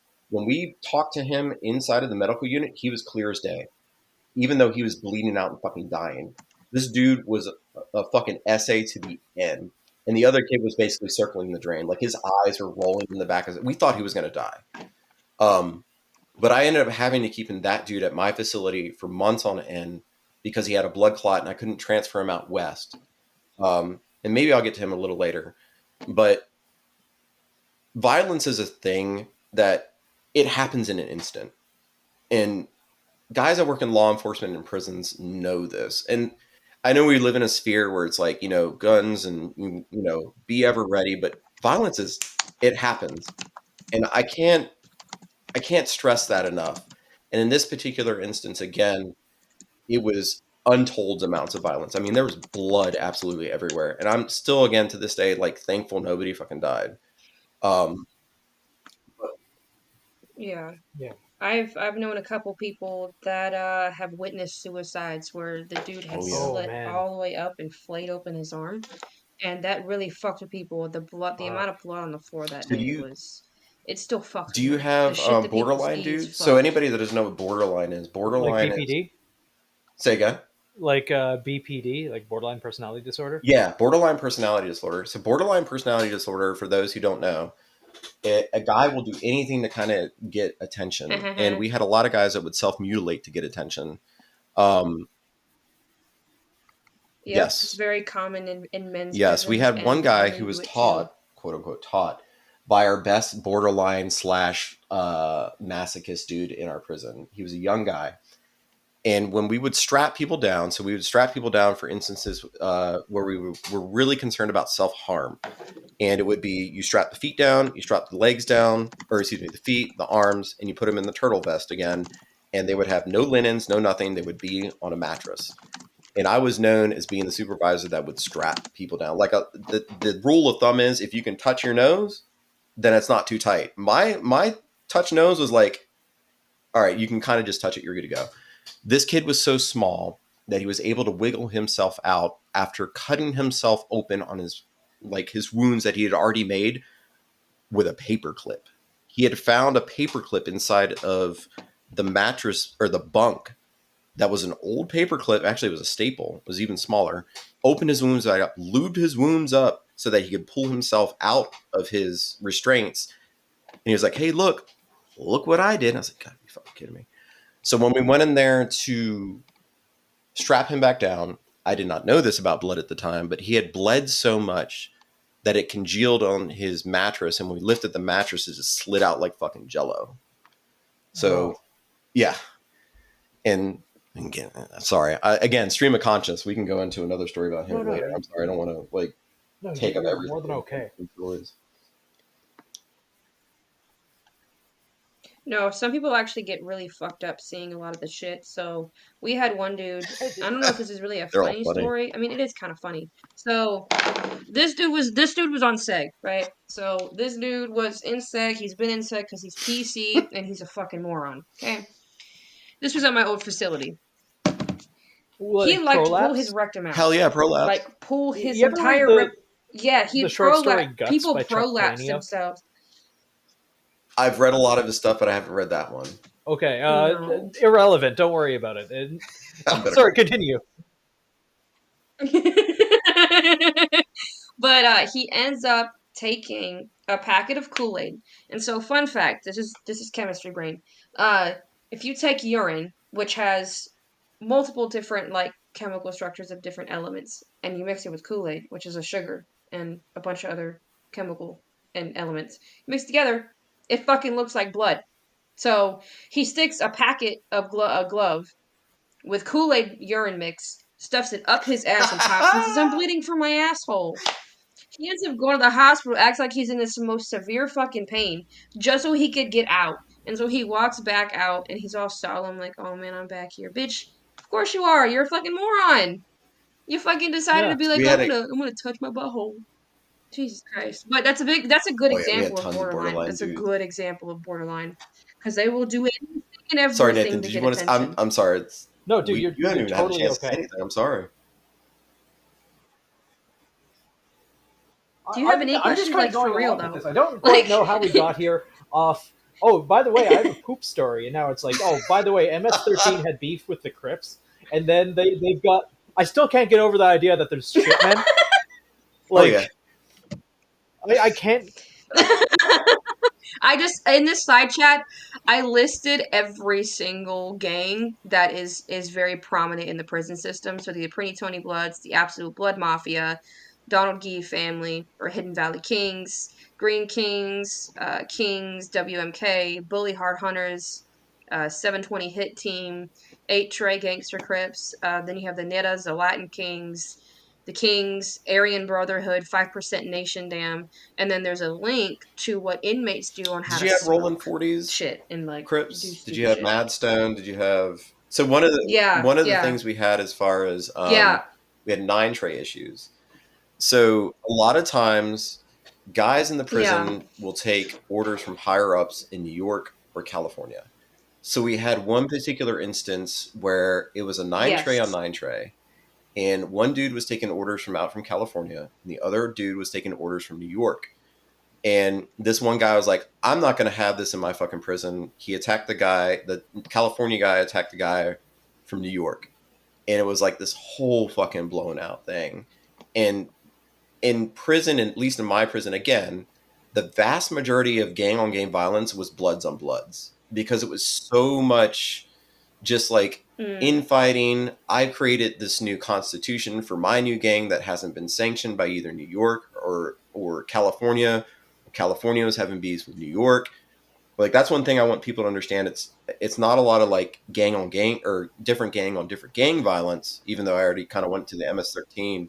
It's That's gang on really gang rare. violence. Like Unless you have the actual people who are like skinheads or part of the beautiful color. Nazi Yeah, stuff. she's finally Kitty. she finally realized that she can step on keys. But so that unless you're like skinhead or like some sort of like part of like white supremacy shit, because the blacks will fuck you up. They don't fuck with that shit. So a lot of times that shit's kept under wraps because we know the list of all the gang members because we get all of their shit. One of the biggest rules people stick to is don't read their Yeah, charges. that is true. Don't look into why they got Why charged. so? If you don't mind. But a lot of Because you'll treat a people guy do it. different. Yeah. You will subconsciously. You will. And there's one dude who he was getting high and he was doing stupid shit, and he went to his grandmother who always was there for him no matter what. She didn't have any more money to give this man, right? Well, he ends up killing her, stabbing her in his house, and for 3 days he fucked her Man. dead body on her bed. What was he like as a person? Yeah. He Yep, was the that's most usually how it goes. calmest being on the planet. We had a guy, he was called the East Coast Rapist. I have no idea how many women he actually raped, but he was caught in my state. Fucker. Most laid back dude. Guys let him live on the pod basically, like rent free. He was a pod worker. So we don't clean the pods. Like correctional staff usually does not clean the pods unless you're in a period of lockdown, meaning that the inmates are not allowed to move. More than likely, it's a institutional wide shakedown, Yeah. meaning you go in with Code strike one. force usually, which is like your more heavy hitters, and they shake down the cell. Shake down meaning they go through the cell, look for contraband, weapons, anything of the sort. But this guy in particular was very calm, never had an issue out of him. Until one day, one of the I think it might have been inmate. He told me, he's like, he's an East Coast rapist. And I went and I looked him up. I was like, holy fucking shit. Had another guy very calm, never gave me any issues. And I was like, yo, what are you in here for? Just out of curiosity. You never asked that. And for some reason I did. And he gave me some bullshit answer, and I looked it up. And I'm not going to say what he did, but I wish I had never looked it up, because when you see these things, like, you know, Bunker said, you can never look at a man the same way, because they become animals to you. Yeah. Or Really? a woman. Women are worse. Oh, I believe that. Yeah, women. Yep. What women And this do guy in with their own particular had done kids. some really fucked up shit to his Fucking own crazy. kids. Yeah. You don't ever, if you don't want to have nightmares, if you don't want to look at the person the same because you are literally there to do a job and that's it, We don't call look them up PSI numbers. reports, because Don't we get call them curious. pre-sentencing Just investigations or interviews or something like that is what we call them. Yeah. They call them interviews, I think, here at this one, because there's different. I've worked at different sites. To lighten it up, so do y'all there's want to hear different about ones. the smart pod or the retard pod? What? Dude, oh, speaking of that, the video Yeah. that got this whole episode fucking started, that was a pink clothes. That's mental health So side. in my particular institution, we had something called the smart pod, and it was an acronym that has Oh a my god, are rear you naked. crucifying your Keep cat, going bro? for the keys, okay? Now he has to look at what she did. She's so Oh. cute. So one thing I actually saw on Instagram the other day, and it almost brought tears to my eyes. It was like prisoners using kittens as rehabilitation, and they're like, they'll fight for the cats. And I was like, is this AI? Is this fake? Because this is amazing. Like, I think No, it it's is actually real, because real. we had real rehabilitation dogs, but hopefully you're not fucking the dog. But you know, whatever. Yeah. I would not be surprised if the Muslims in the area did do that. We have a lot of like Ramadan and Muslims. Anyways, back to the smart pod. So it was an acronym. I don't remember what it was, but it had something to do with retards. And so we had like guys that were mentally handicapped. We had old heads that guys were just, you know, basically couldn't function. And we had PC dudes down there. And the PC dudes, one of my best fucking snitches was down there. But they would basically run it as a kingpin. It's like, my guy, like, you're like the king of the retards. Like, really, what do you have to show for it? Like, this is not cool. But we had one particular instance where a guy who was truly paranoid schizophrenic. Before I got into it was literally like a week before I went into the intel unit. The dude was like, hey, I need my property back. And this guy's property had been confiscated to analyze his handwriting, which is kind of a quasi-fake science, for those who don't know, to see whether he was actually writing the governor death threats, like when he would get out, he would come kill him and rape his wife and kill his family kind of deal. Come to find out, it wasn't legit, and he wanted his property back. So I called who would become later my mentor and be like, hey, I need his property back. Dude's fucking like asking about it. He's like, all right, I'll get it back to you. This was in the morning. We run out 12-hour shifts. It had to be near the end of the 12-hour shift. They were running in pod rec, and the dude saw me in the control booth and absolutely lost his fucking shit. He tried to jump into control booth. The woman who had been there for like 20 plus years almost shot him in the face with a 20 mic. He got off the fucking what? Yeah. So we had 20 I mic mics. imagine, like, a riot. Really interesting story about that. That was fun too. That involved me in particular. But he started running around the pod. He ran up to the barber. He's scaring all the retards. They're trying to get back to their cells. Runs up to the barber, grabs the fucking clippers and starts swinging them around like nunchucks. We're like, God damn it. We have a fucking issue. So in our institution at 1023 or 1033 was all officers needed. We have a situation. So we called it 1033. Myself and my lieutenant, who's literally getting ready to retire in like a month, walk down to the pod. We come down there with two assault or tactical dogs. I'm behind one of the dogs. The dude has walked himself up into the top tier. He has grabbed a top of a trash can and using it like a Spartan shield. He runs into the shower. We send one of the dogs in because the dogs, unfortunately, are always more expendable than the humans. And we have tons of stories about dogs, and I'll tell another one later. But the dog got clocked on the head, and the dog was never right after that. Unfortunately, we had to put the dog down because he just couldn't do his dog anymore, or his job anymore.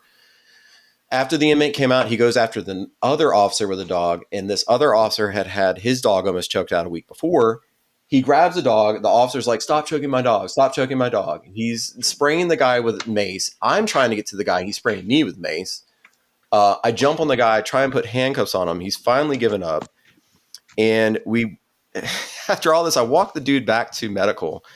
And he's talking to the voices. He's like, Papa, I'm sorry about the voices. They told me to do the thing.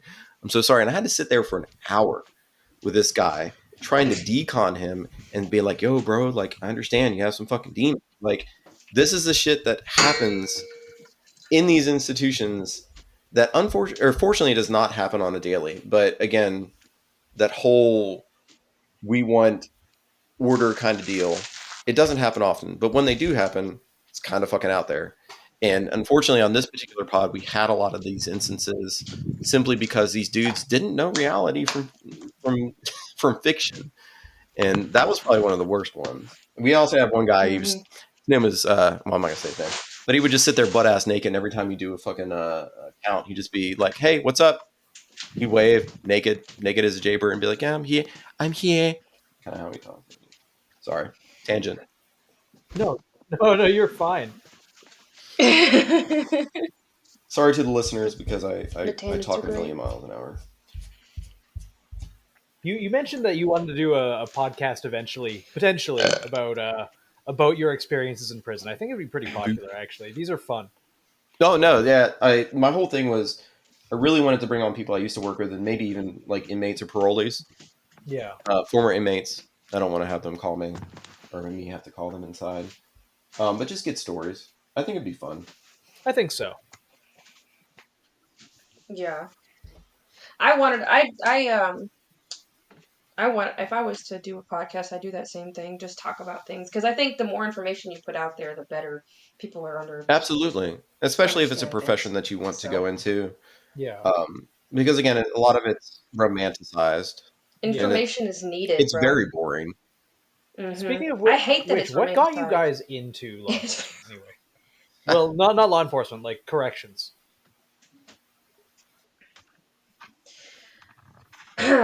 For me, at first, it was I wanted to do something better than just working at Lowe's, because I worked at Lowe's Hardware, and I wanted something as a stepping stone, because I want to get my degree before I go into the service, to the military, because I want to do officer route.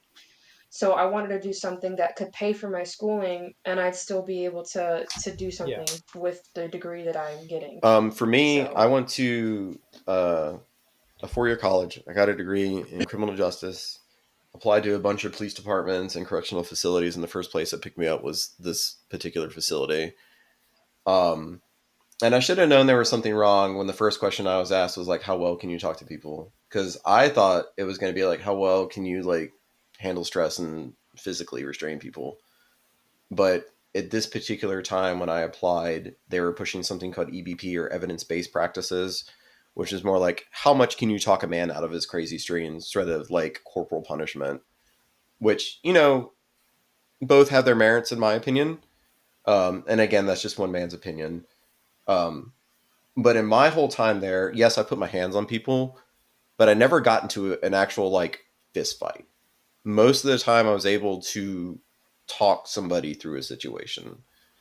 And again, being that it's a maximum security prison, being that the things that happen, there's no way around violence. It just kind of is what it is. When you got dudes that are like restrained and can't walk out the doors and do the things that they want to do, or can't, you know, hug their loved ones. And I'm not trying to like say everybody deserves respect, but not everybody deserves a second chance, I guess is what I'm saying, because there are some really heinous shit that people do, but everybody wants to be treated like a human, and that kind of segues into respect. And I know a lot of people. Yeah, and I'm go ahead. I'm gonna piggyback on you for a second. I'm sorry to interrupt, but my view on it is yes, they've done some fucked up shit, and some of these people will never change. You can't change somebody who doesn't want to be changed. But talking and being there for that person is much more important, because sometimes you have those people that get out and they'll see you in public and be like, hey, you saved my life. That's the biggest difference, though. Sometimes you'll have people like that will be like, you changed my life for the better. And one of the biggest things is some of these people didn't have a role model. And we're going to get into like statistics here for a minute. Most of the time, the reason why there's so many African American people or Hispanic is because there's never really a father figure in that life. And you need both parents. You can't have one person. And it's hard because they either were raped themselves, they became a perpetrator, they chose the choices they had, they didn't have a good role model, and so they end up getting stuck in prison, and then they look up to those people because they just don't have that. There's a lot of mental issues in inmates, and sometimes you just grow up fucked up. Like, especially with, like, when you go into, like, all the serial killers, sometimes you're just fucked up, either by traumatic brain injury or some sort of mental illness or behaviors that were shown throughout your childhood, because the first 10 years of your life are the most No, important and that's influential. 100% true. I had a dude who was one of the smartest top Crips that I knew, and I said, bro, why did you fucking get in this? You could have been a lawyer. And he was like, my dad was not around, my mom was a crackhead, and nobody had anything to offer to me but the gang. And that's what I needed, and that's what I took. So I'm not trying to say like this is a sob story, like everybody, like there were dudes that came from well-to-do backgrounds and they just wanted to be bad people. I had one serial killer that I knew of, and he had just lost his shit one day. He was a very good electrical engineer, had a good background, and his whole MO was in the northern part of my state. He would go up, knock on a door. When that person would answer, he would shoot them in the face with a 22. Holy shit. That was his MO. Yeah. And he did that to like 4 or 5 people. And dude was absolutely batshit crazy. And I went to give him his legal mail. And when you give legal, like most mail, like we do go through most mail. If that person is considered a threat, we have to put them on a list and we go through their mail. That is an SOP. Correct. The only mail you So can't if go you're going to through go is through lawyer lawyer mail, mail. you have to have them present. You have to flip through it and give it to them. And a lot of times these lawyers will send them stuff. You can coat paper in Suboxone. That's a whole nother issue. But this guy was in disciplinary segregation or special housing, and I went to a cell. And he never came out of cell. I was like, "Hey, bro, you got some legal mail."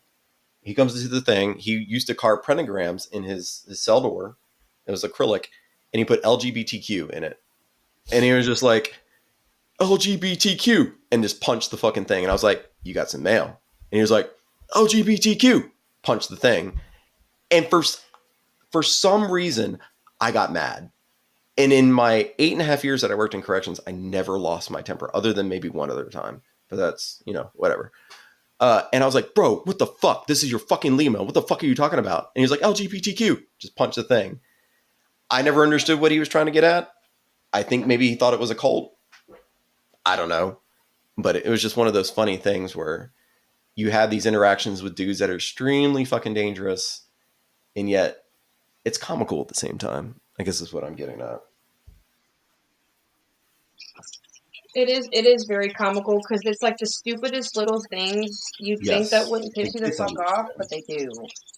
Like especially when they're like, they'll come up to you and be like, "Hey," like especially like if you have rank, you have referred them to like lieutenant or captain, or they'll use like nicknames for each CO, or they'll use nicknames for themselves.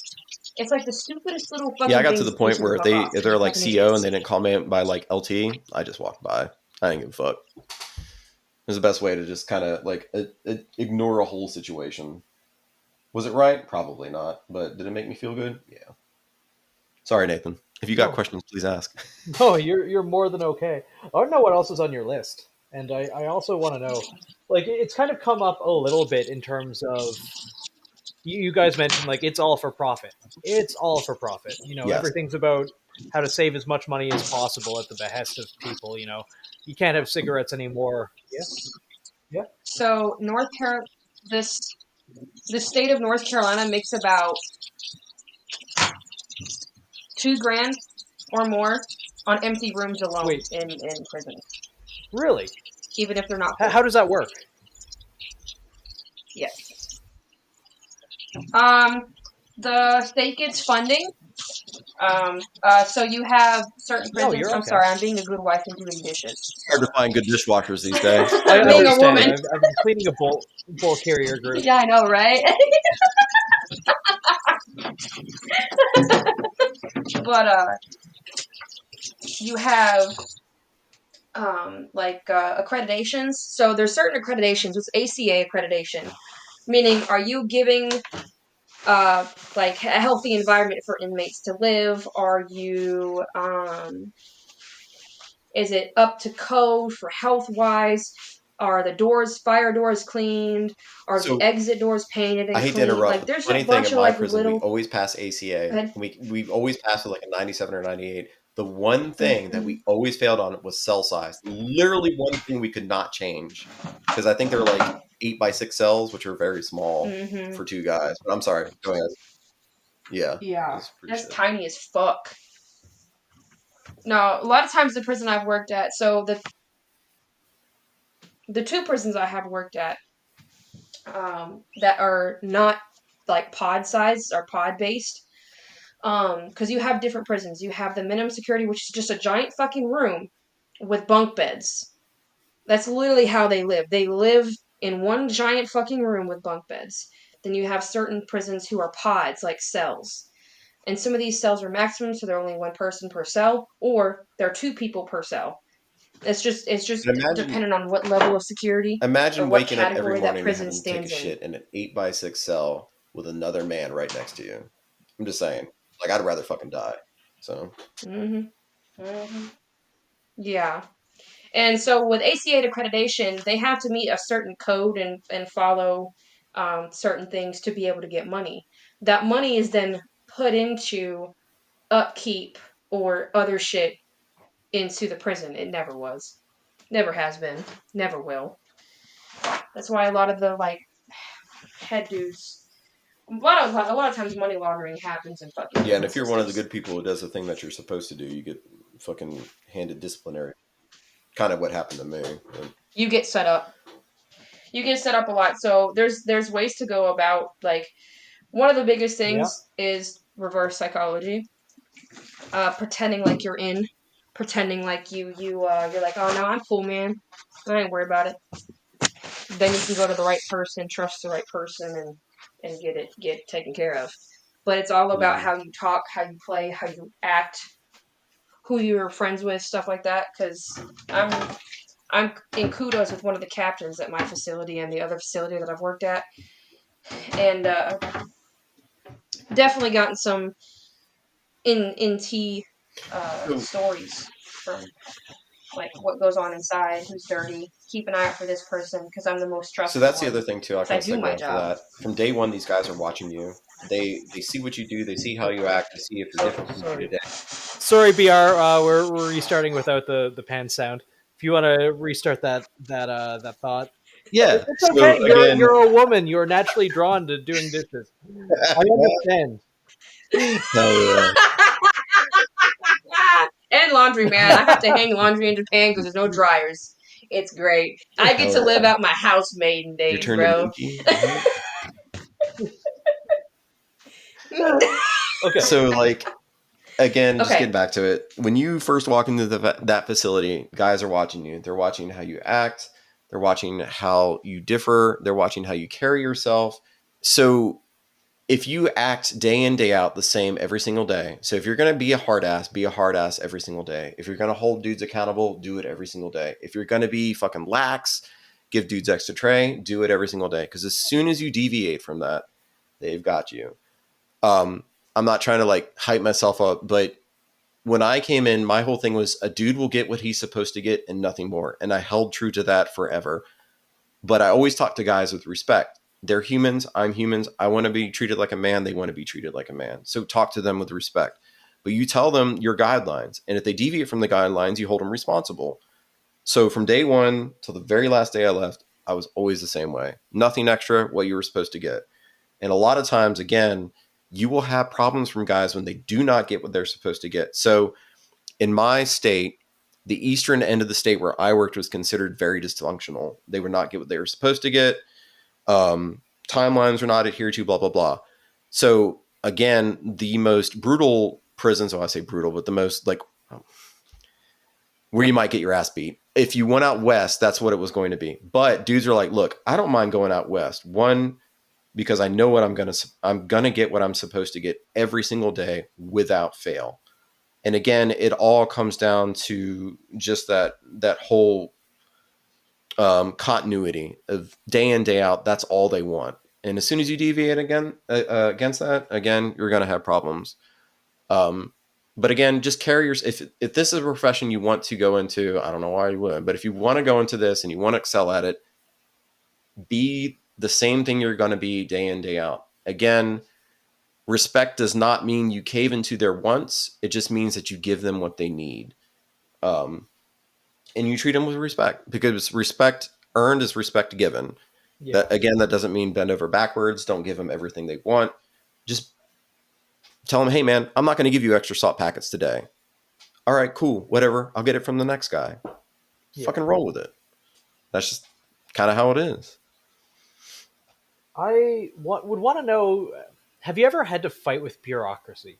Just the Yes.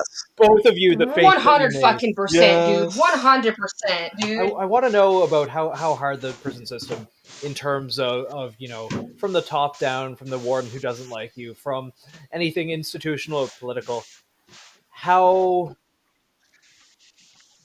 Political is fucking mostly like upper leadership. So like lieutenants, sergeants, captains, assistant wardens, admin, anything that has to do with paperwork and manning more Yeah. people is more political based.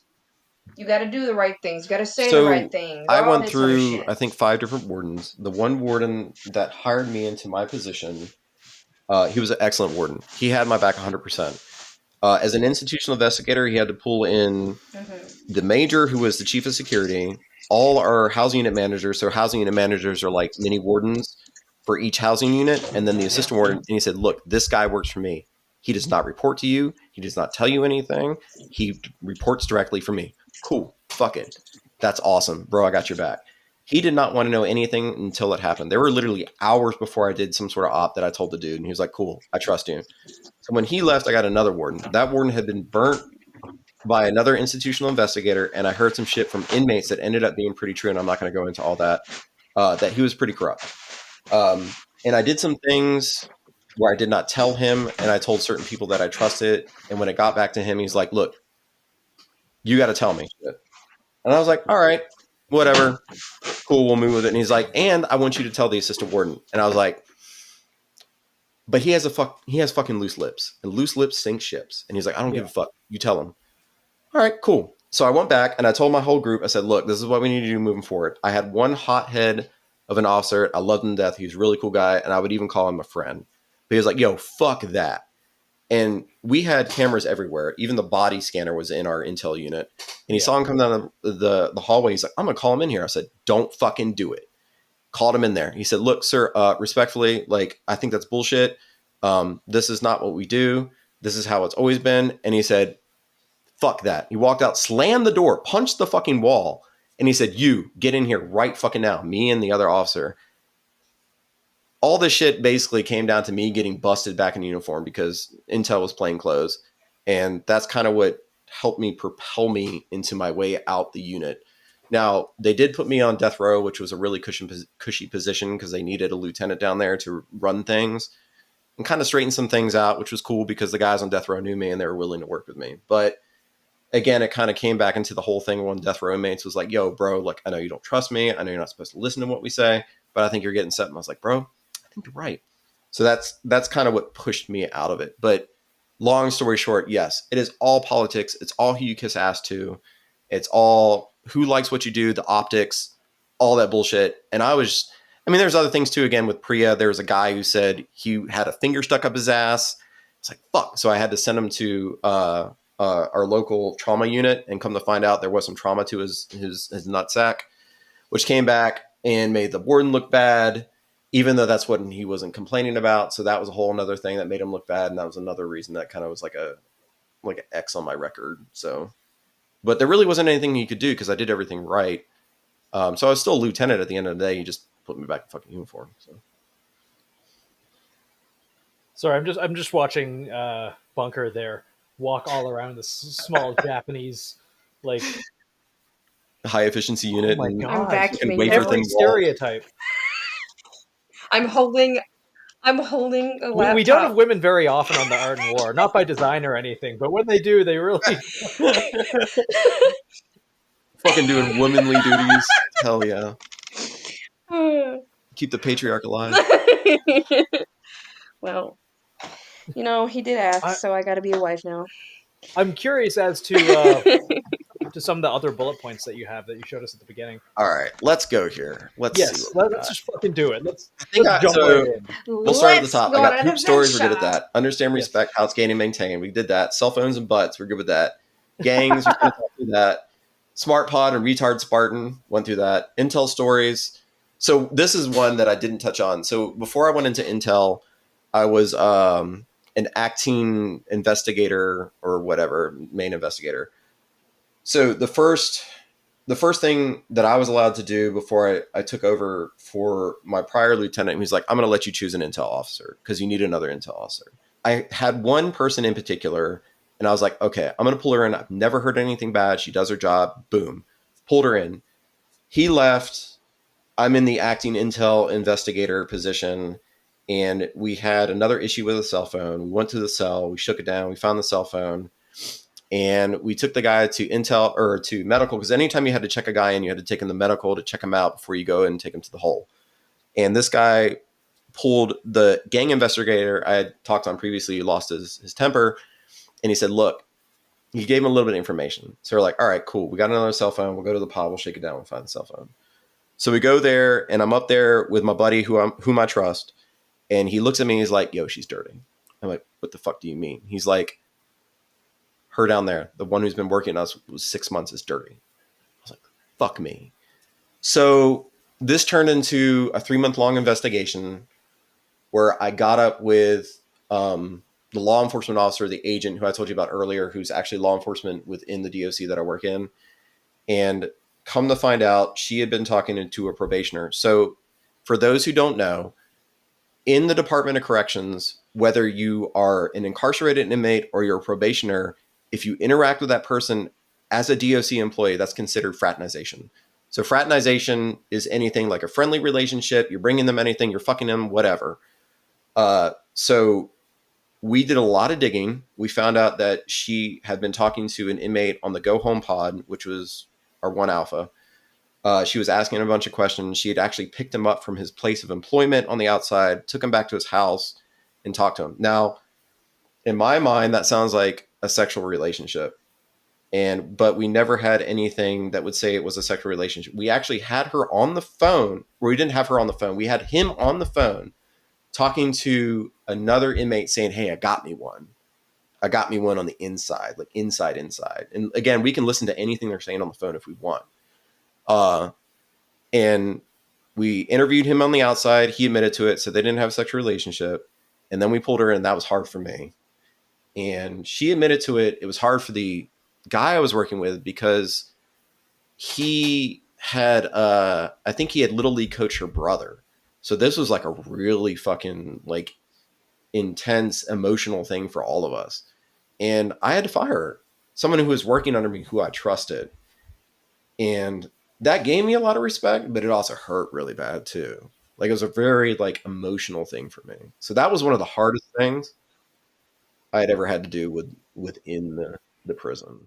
I think with that, to piggyback on that, I had a friend, and like she was like a mom to me, and I was going through a lot of shit, and I'm not gonna get into that part, but I was working at the prison, and I had like been there for a while, and she was a person I went to for everything, and um, she ended up being, she ended up sleeping with an inmate. And it was just rumors at first. And so I was like, you know what? I trust her. I'm not gonna, unless I have actual like evident hard proof that she did it, because I knew one person, the sergeant who was on medium side, did have a relationship with an inmate, try to help get her caught. She got pregnant with an inmate's baby. Um, it was it was shocking at first because I was like, she asked me to be like, hey, can you text my man and be like, see if he's doing something. So I was like, I don't feel comfortable doing that. What the story was off. I was like, well, how did you guys meet? And she's like, oh, work and stuff like that. And I was like, fuck. Coming to find out, the dude had gotten out and she was having a relationship with him. And granted, and this is gonna go into why you should leave your shit at home. Leave your insecurities at home. Don't be a fucking idiot. Because inmates will say any fucking thing to get That what is they true. want. That goes back to Because they they watch know you from how to day play one. So you. if you have a bad day, they know they have a bad day. They will tell you They do. anything and everything, boys and girls, that you're Yep. pretty, that you can give them everything they want. I've seen fucking If women come in on visitation that have like Dunlop's disease, like you wouldn't fucking believe, and they will Dunlop's. hide shit inside the folds. And I've had female officers tell women to pull the folds up, and they find contraband inside of them. I just had to look up Dunlop's disease, and I hate myself a little bit. the biggest thing is if you're When that belly Dunlopped over that bed. if you're a 4 in the streets, you're 10 inside. Because they're stuck in there forever, however long. They want pussy. They want to see. No, it doesn't care. They don't care what they look like. It's just a thing. And she ended up having a relationship with him, and I was like, I can't say her name. Fuck. I'm gonna That's a call her weirdly Stitch. prison name. Yeah, Stitch, everybody's come got on, nicknames. girl. What? Well, she really loves Lilo and Stitch. So I just thought of that. So I was like, oh come on, Stitch. Like, what the fuck, dude? Like, why did you do it? She's like, oh no. I was like, you don't have to lie to me. You don't need to lie to me. You can tell me straight up, like, why did you do it? She's like, well, I was going through. I was like, I know what you were going through. You were going through rough divorce, all this other shit. He was doing shit behind your back. I get it. I understand. I was going through it at the time. I was like, I get it. I understand. And I was like, man, I haven't talked to her since, dude. I was legit upset. I was like, this is crazy, because it's like they notice when you have a bad day. So my nickname was either Bunker or Crazy. I was Crazy. respectful. I was crazy once. They locked me in a room, a rubber room with rats, and rats made me crazy. Anyway, no. So I want to know what's going on. ASMR. But no. So I was either called Bunker, and everybody knew me, especially on the units, because I was always like flamboyant, or I asked for things, because inmates would always bring the cleaning supplies. We had janitors and all that when he talked about all the jobs and stuff. And so it was just like they knew me, they respected me, and if you disrespected me, you got reported, or you had to deal with it. You got consequences to your actions. You give me respect, I'll give you respect. Yep. I will always be myself no matter what, and I will do my job. So if you're doing something stupid, just know I'm fucking saying shit. I'm not gonna fucking do the whole, oh no, you're fine, no bitch. You're not supposed to be doing it. Why the fuck you doing it? Play stupid games, win stupid prizes. Yeah, that was the one thing too. Like, dudes, if I was walking the plot, it was always like, if you're gonna pop a tray slot, so a tray slot being again like a chuck hole, and each one of them had them. It was a really rudimentary lock, and they would use their prison IDs to pop the lock. And I was like, yo, you're gonna do this right in fucking front of me? Then yeah, I'm gonna hold you accountable. If you do it behind my back and I don't catch you, I can't do anything, right? So it's always a matter of like, again, do you play the game? How well do you play the game? Do you hold everybody accountable? Do you be an absolute dick, or do you just go ahead and hold them accountable for the things that you've told them not to do, and then when you catch them, you hold them accountable? Which, in my opinion, was always the best way to do it. Because again, a man is incarcerated; he can't go anywhere, he can't do the things that he wants, he can't see his loved ones. So, do you give him a chance, or do you just Women are more fucking sneaky. Women are Oh sneaky. yeah, no, Dude. I never wanted to fuck with women. That was always a terrifying idea to me. Yeah, I don't envy anyone who has to work in any federal prison or any prison at all, much less all female only maximum security. No. I don't know how men do it.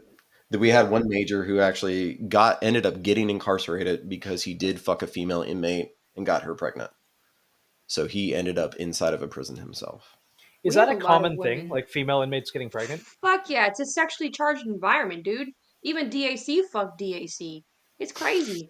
Yeah, that happens a lot. It's a fucking sex gang, chain gang, whatever the fuck you want to call it. That shit's crazy, dude. It's so sexually motivated. Gay for the stay. Yeah, here we go. Gay for the we stay. had at one prison, we had a couple who were dating each other, and they were having sex in the gatehouse bathroom. Yeah. The only murder I ever had to investigate was a lover's quarrel. And that is, hold on, I'll go back to my bullet points. That is part of it. So I had stabby stories, and I'll have to get to one of those. murder. Stabby stories. It's so Yeah, cute. stabby stories. So we had one guy. He was pretty flamboyant, and he worked the pod, but he had a lot of respect, and even a lot of what we would call queens. So they're more like your queers, and they definitely like they're queers. They're very flamboyant men, loosely saying, and he had a lot of respect even amongst them and the other people in the pod. In long story short, when we found his body, we thought maybe it was natural, but we found some blood coming out of his mouth when we were taking photos. And we had a lot of people come for us. There's like, yeah, man, that's fucked up. But some of the guys were like, yeah, he was fucking murdered. And long story, again, I said long story short already, but the guy he was bunking with, so when we bunk people, usually it's race with race, age with age, severity of crime with severity of crime. Sometimes you get whites with Hispanics, but it's never whites with blacks. But this guy was well into his 50s and he was bunked up with like a 19 or 20-year-old. And I have no idea how this happened. This was a problem. Either somebody had worked something out with him before I was an investigative unit, or this was just something that slipped through the cracks. But they were in a monogamous relationship, and the younger guy thought the older guy was fucking somebody else on the pod. And he got jealous and he killed him. And yeah, it just kind of exploded from there. Again, guys usually don't snitch, but it was so fucked up and it was so, I guess, quote unquote, justified. They had to tell their story. We even had guys coming in saying like, we will say stuff on the stand because this is so fucked up. But I think that guy was already serving a life sentence. And again, it goes back to that. How much am I going to pay, or how much am I going to quote unquote waste of the taxpayer's dollar to get this guy another life sentence? So it was kind of, I don't even know if we took that one to trial or not. I think maybe we did. We took a couple of the trial, but again, we're getting kind of late here, so I don't know. There's Yeah, so much more sorry. shit that I could tell you, and Yeah. I haven't even skimmed the surface. So Yeah, the one stabby story I have is we had a DAC worker who was dirty, right? And he didn't bring stuff in, or he got caught, or it was, oh no, I know what it was. I had done pat downs the day after, the day before the stabbing happened, and they were like, he didn't bring something in or something, and we came into fucking work, right? And I come into work and there's a police officer and they have bags of fucking clothes and shit. I'm like, what the fuck happened? It's like a DAC worker was stabbed by a fucking inmate, a gang leader. I was like, oh, interesting. Come to find out, he didn't bring what he needed, because what people sometimes do is they'll take like food, like from like a let's say like lasagna Stouffer's, and they'll stuff stuff. They'll open a box, they'll put it underneath the food, and then seal it back up and put it in the box. Or yep, they'll take like a sub and put the stuff inside the sub and fold it. That way they're not getting a risk of getting caught. But when I do searches, I take all their food out of the wrappers with gloves, obviously, and look through it. Same with pat downs, I do all that stuff. Like, so I think it was one of those, like, he didn't bring what he needed to, and he may have not done it in the past, and it's just a build up of shit over time. So I was gonna say. So we went over ooh, level code sevens. star. We should talk about code sevens. What's that? What is that? Code 7 is a staff member down. Oh, so those are 1033s for us. We never had code 7s. We had 10 Yeah. codes. We have 10 codes, but there's certain codes, like a group of codes. Code 1 is lockdown. Code 2 is count. Code 3 is inmate movement needs to stop. Code 4 is inmate fight. Code 5 is emergency something with, I think it's an escaped inmate or something with natural disaster. Code 6 is fire or something. And then code 7 is staff member down. And then code blue is medical, anything medical. But 10 codes, you have like 10-1, 10-2, 10-33s, the 10-4, 5, 25, 22, 21, 20, all those. We still have those, but Not supposed to, but everybody does. yeah. So there's been a couple code 7s that have been pretty serious. We had one who had to get plastic surgery. He got his ass handed to him in a stairwell. And stairwells don't have cameras. In some Really? prisons they don't have cameras. So this was at a prison kind of close to more of like Mara Mountain kind of area. So that's towards like kind of the like lower foresty part of North Carolina. And he ended up getting his ass handed to him because he was talking shit to an inmate. And this dude had been talking shit to a lot of inmates. He's just like, I'm bigger and better than you. And so when you disrespect an inmate, they will find ways to fuck you up. That is true. He got his ass handed to him. He was dead. He was almost dead, dude. Cause his face was beaten in. He had like so much shit wrong with him. He was out of work for I think like almost a year. It was that bad. So I got two that are kind of like that. So the first one is inmate on officer stabbing. We had one particular inmate. He went after another inmate, stabbed him, and he went just basically to seeing red. And in our pods, again, remember it's a square. And it's split down the middle. So each like pod is a triangle basically. So on the lower tier and the upper tier, you have the showers, and then it kind of goes back one more cell, and you can't really see in that area. So that's where a lot of shit usually would happen. So this inmate, he had stabbed up another inmate. He was popped up on adrenaline, seeing red, ran back into that area, and the first officer on site was a young guy. He ran up into that particular area by himself, which you never fucking do, with just a small can of mace. And the inmate stabbed him in the chest and basically collapsed his lung. You saw him walk out of the corner holding his chest. He couldn't breathe. And then you just saw a flood of blue, like officers run in there and use the appropriate amount of force necessary to subdue the victim or inmate in Minecraft. Anyways, so that officer we had to medevac. He went through almost like a year of rehabilitation, and he was never really able to get back on a pod, understandably. And I think he tried to sue the state, but he actually lost, which is kind of fucked up because supposedly the training tells you not to go in there, blah, blah, blah, blah, blah. I'm not going to get too much into the details. The other one that was really unfortunate is we had a very small female. She was 21 years old. She was walking the nurse. And right before she was walking the nurse, so when we walk the nurse, everybody's locked down, right? Because the nurse has like prescription drugs, and we don't want anybody jumping the nurse and taking prescription drugs. So you go to the chuck hole, you open the chuck hole. Sometimes you have to open the door if the chuck hole doesn't chuck work. hole. Chuck hole being right. like You mentioned that earlier. I just forgot the nomenclature. So the chuck, yeah, the chuck hole prison nomenclature. Yeah, again, I knew this was probably going to happen, but no, you've been staying on top of it, which I really appreciate. Excellent. Hopefully somebody gains something out of it, but you open the chuck hole and they can clog the chuck hole up, basically. We had different ones in segregation. Maybe if you guys want us back or people like this, I'll explain that. But this particular door, the chuck hole did not work. The guy had tried to jump onto the control booth previously, and somebody maced him in the face, and he ran back to his cell. They called the sergeant. The sergeant was an absolute piece of shit. I don't mind saying that. If he hears it, fuck him. He came down to the pod. He didn't do his round like he should have to look for the inmate and let this little girl go with this teeny tiny nurse around to do it.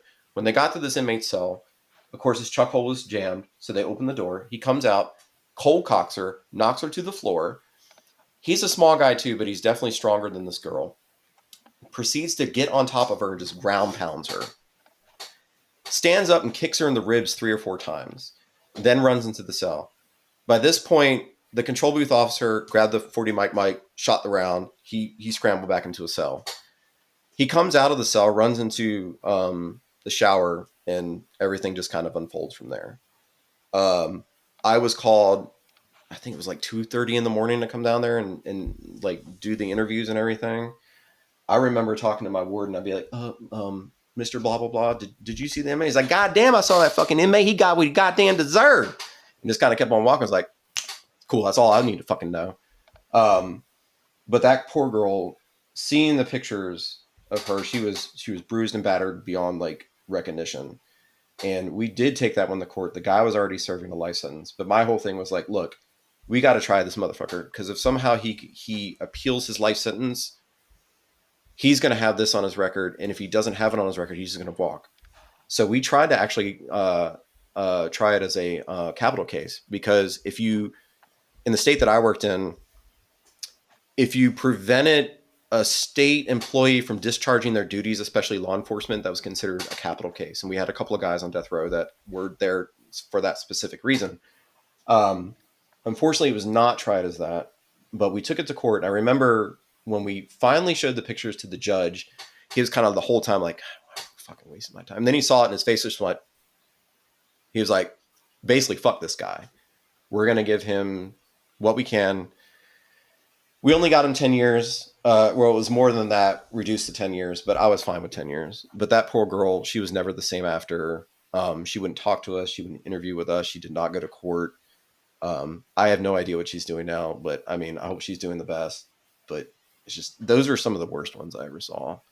I mean, there were other ones, don't get me wrong. Somebody that worked under me was stabbed in the face, and I would love to get him on here at some point because he's a funny dude. But yeah, all kinds of crazy fucking shit.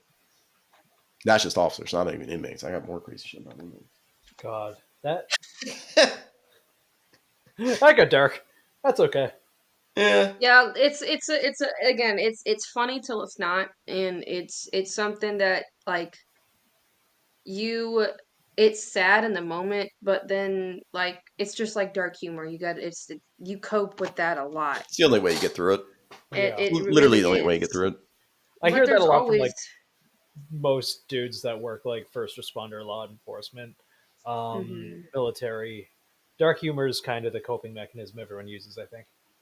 Yeah, I had a guy when I was very like early in my career. He called it to the booth, like again, like really fucking early in the morning. I was in the booth, and each inmate has an intercom inside of their cell. So you press the thing, and boop, and you pick it up, and it's like, state your emergency. Like it's only supposed to be for emergencies. A lot of times, be like, what the fuck? And it's not an emergency. Hang up.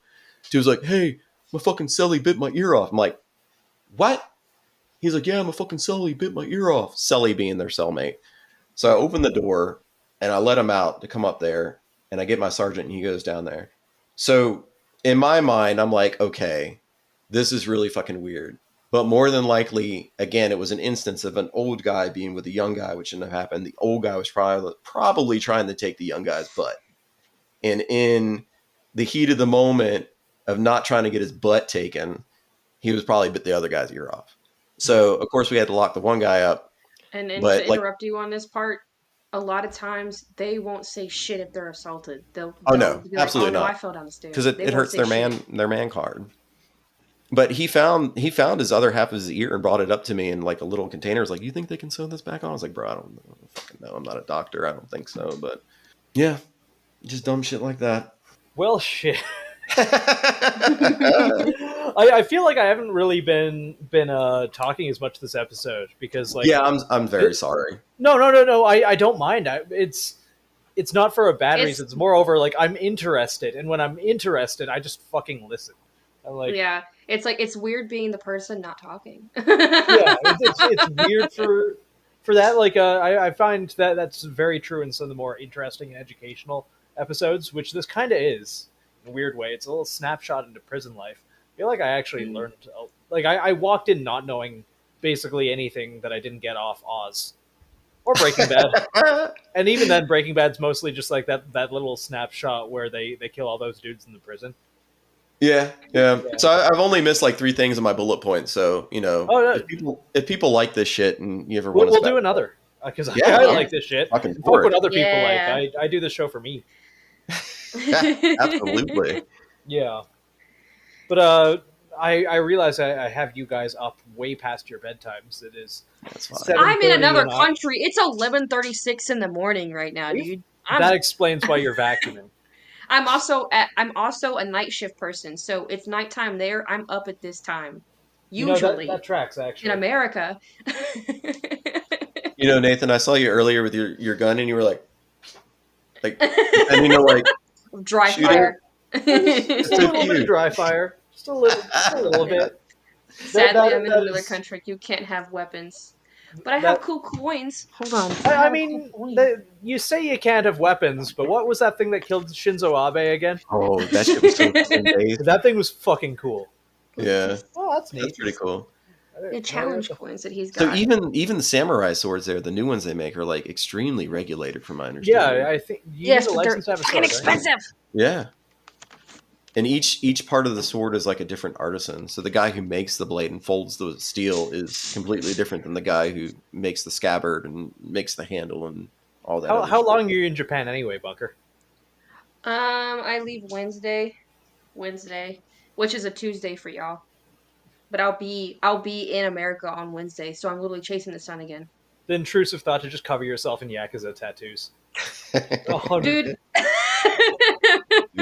I'm getting a whole Maneki Neko here. Yeah. Oh, ooh, I have bruises showing. I'm just gonna cover that. So I have like Maneki Neko, and then gonna have sushi cats all over my arm. I'm gonna try and do all the dragon and stuff like that on this arm, Yeah. the whole sleeve. Do it. So, and then this side is gonna be like nautical. So I'm gonna have like stingray, hammerhead sharks, all that stuff. So. But yeah, guys, thank you for coming on again. Seriously, I don't know if you want to say who you are. I imagine not, because both of you are here using pseudonyms. Well, my last name is Bunker, so I don't really give a shit. I'm a clear Neko. I'm a clear Neko in the server, and then in Pageosity's server, I'm Bunker Cat. But you know. Yeah, I had your name saved as Bunker Cat for here. Yeah. Hold on to those points, both of you. I think we're going to revisit this. Yes. Excellent. Yeah, Part 2 of the prison society, the industrial. I probably complex, dox its myself, and consequences. that's fine. But You I'll keep have a going few down. times, but oh, I can't say it because we're playing right now. So Right in the chat. I appreciate all of the links you put here. If you don't mind saving those in a document, I would appreciate it. Just like yes, copy paste those somewhere and send them to me. Screenshot it because I'll pass them on to BR for putting them in the description. I'll have to look at some of that. It's been so long since I've been outside of this stuff. Yeah, like it still interests me, and I've been meaning to call some of the dudes I used to work with. See how they're doing. make sure. Yeah, I just texted you that too because he did say his actual name, and I want you to. Oh yeah, This would be shit. helpful. You totally did dox yourself. I did, and if you could Yeah. bleep that out, that would be fine. But again, I'm anybody that reminding- listens to this that knows can probably find me. So I'm the reminder. I'm the reminder person here right Yes. now. Thank you for putting that in your chat. But yeah, before we wrap up, two things. One, I want you to tell me your favorite prison nicknames, and second, dad advice from both of you. What is? Oh God! Give mom advice. There you go. Mom advice. Oh. You spent like half of this recording just talking to us while you're like doing laundry and vacuuming and doing the dishes, which is the funniest fucking thing in the world to me. You go first, because She Me? yearns for the kitchen. Okay, so I don't have anything to shill for myself. But I do have some buddies I'd like to shill for. So course. HTA Range Day, Human Trafficking Awareness Range Day. It's held in Pennsylvania. It's 4 dudes that run it. Jarrett has been a part of it. Blake Flannery has been a part of it. So the OTG I love dudes them. that come out. Yes, you should come out. They get tons of top tier dudes to come out and train guys for different things. It's usually a 2-day event. I think the cover cost is $200, and it all goes to the human trafficking awareness. They have raffles. Geisley put stuff on there. I actually won a Super Duty upper for $20 on a raffle ticket. So that Holy was fucking shit. sick. Yeah, I still got to do something with that. I love those But dudes. all that money goes back to it. Like I said, check them out on Instagram. It's human or HTA Range Day, I believe is what it is. Overbore Systems, my homie Tyler, he runs that. Check them out. Trying to think of other dudes, and of course I'm gonna just not remember it. But as far as dad advice, so I've actually written it down. Don't be an NPC and wear an Apple Watch. Get a mechanical or auto watch. These don't have Yes. Yes. brands. Good watches from Seiko, Citizen, Hamilton, and quality micro brands can be had for around $200 to $1,000. My second bit of dad advice: embrace failure. Only through failure do we learn. It increases your lore and depth of character. And that's all I've got for now. I love to see it. What are you wearing now? Longines? Yeah, the Longines Hydro Conquest GMT. Love to see it. Yes. Okay, Bunker. okay. So my mom advice is sit the fuck down, shut the fuck up, and fuck. Hell So yeah. if you're a woman, just be quiet. Oh my god. I mean, hey. I ain't mad at it. Hey, your lips to God's ears, and everyone else fucking hearing this. I'm a good wife. I mean, he asked me, so, and granted, it works. So shut the fuck up. Yeah. To plug for human trafficking, if you want to donate to what Lantern Rescue, which is a Christian-based organization that helps stop human trafficking in all sides of the world. They do missions and stuff.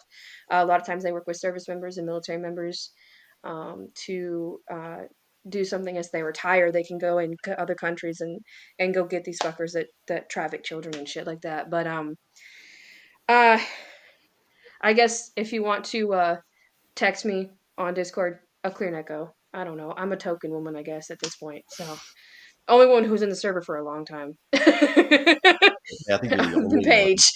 Other than Paige. Oh, for pages, yeah. There's a fair amount in the Art and War. No, one, in which is your kinda in your weird. Discord, it was Yeah. it was Paige, Anna, and me, and then there was a couple of people that joined. But yeah, Yeah. I like the Discord. But by a weird amount, I mean above 0. yeah. Maybe single digits, not doubles, but we'll make it. Above We'll 5. make it. Now I think about it. But yeah, thanks guys for coming on. Yeah. I appreciate getting to hear a little bit of poop stories, and I still don't know how someone can fit 4 blackberries inside of them. Don't stick things in orifices that don't belong. Okay. Yeah. Okay.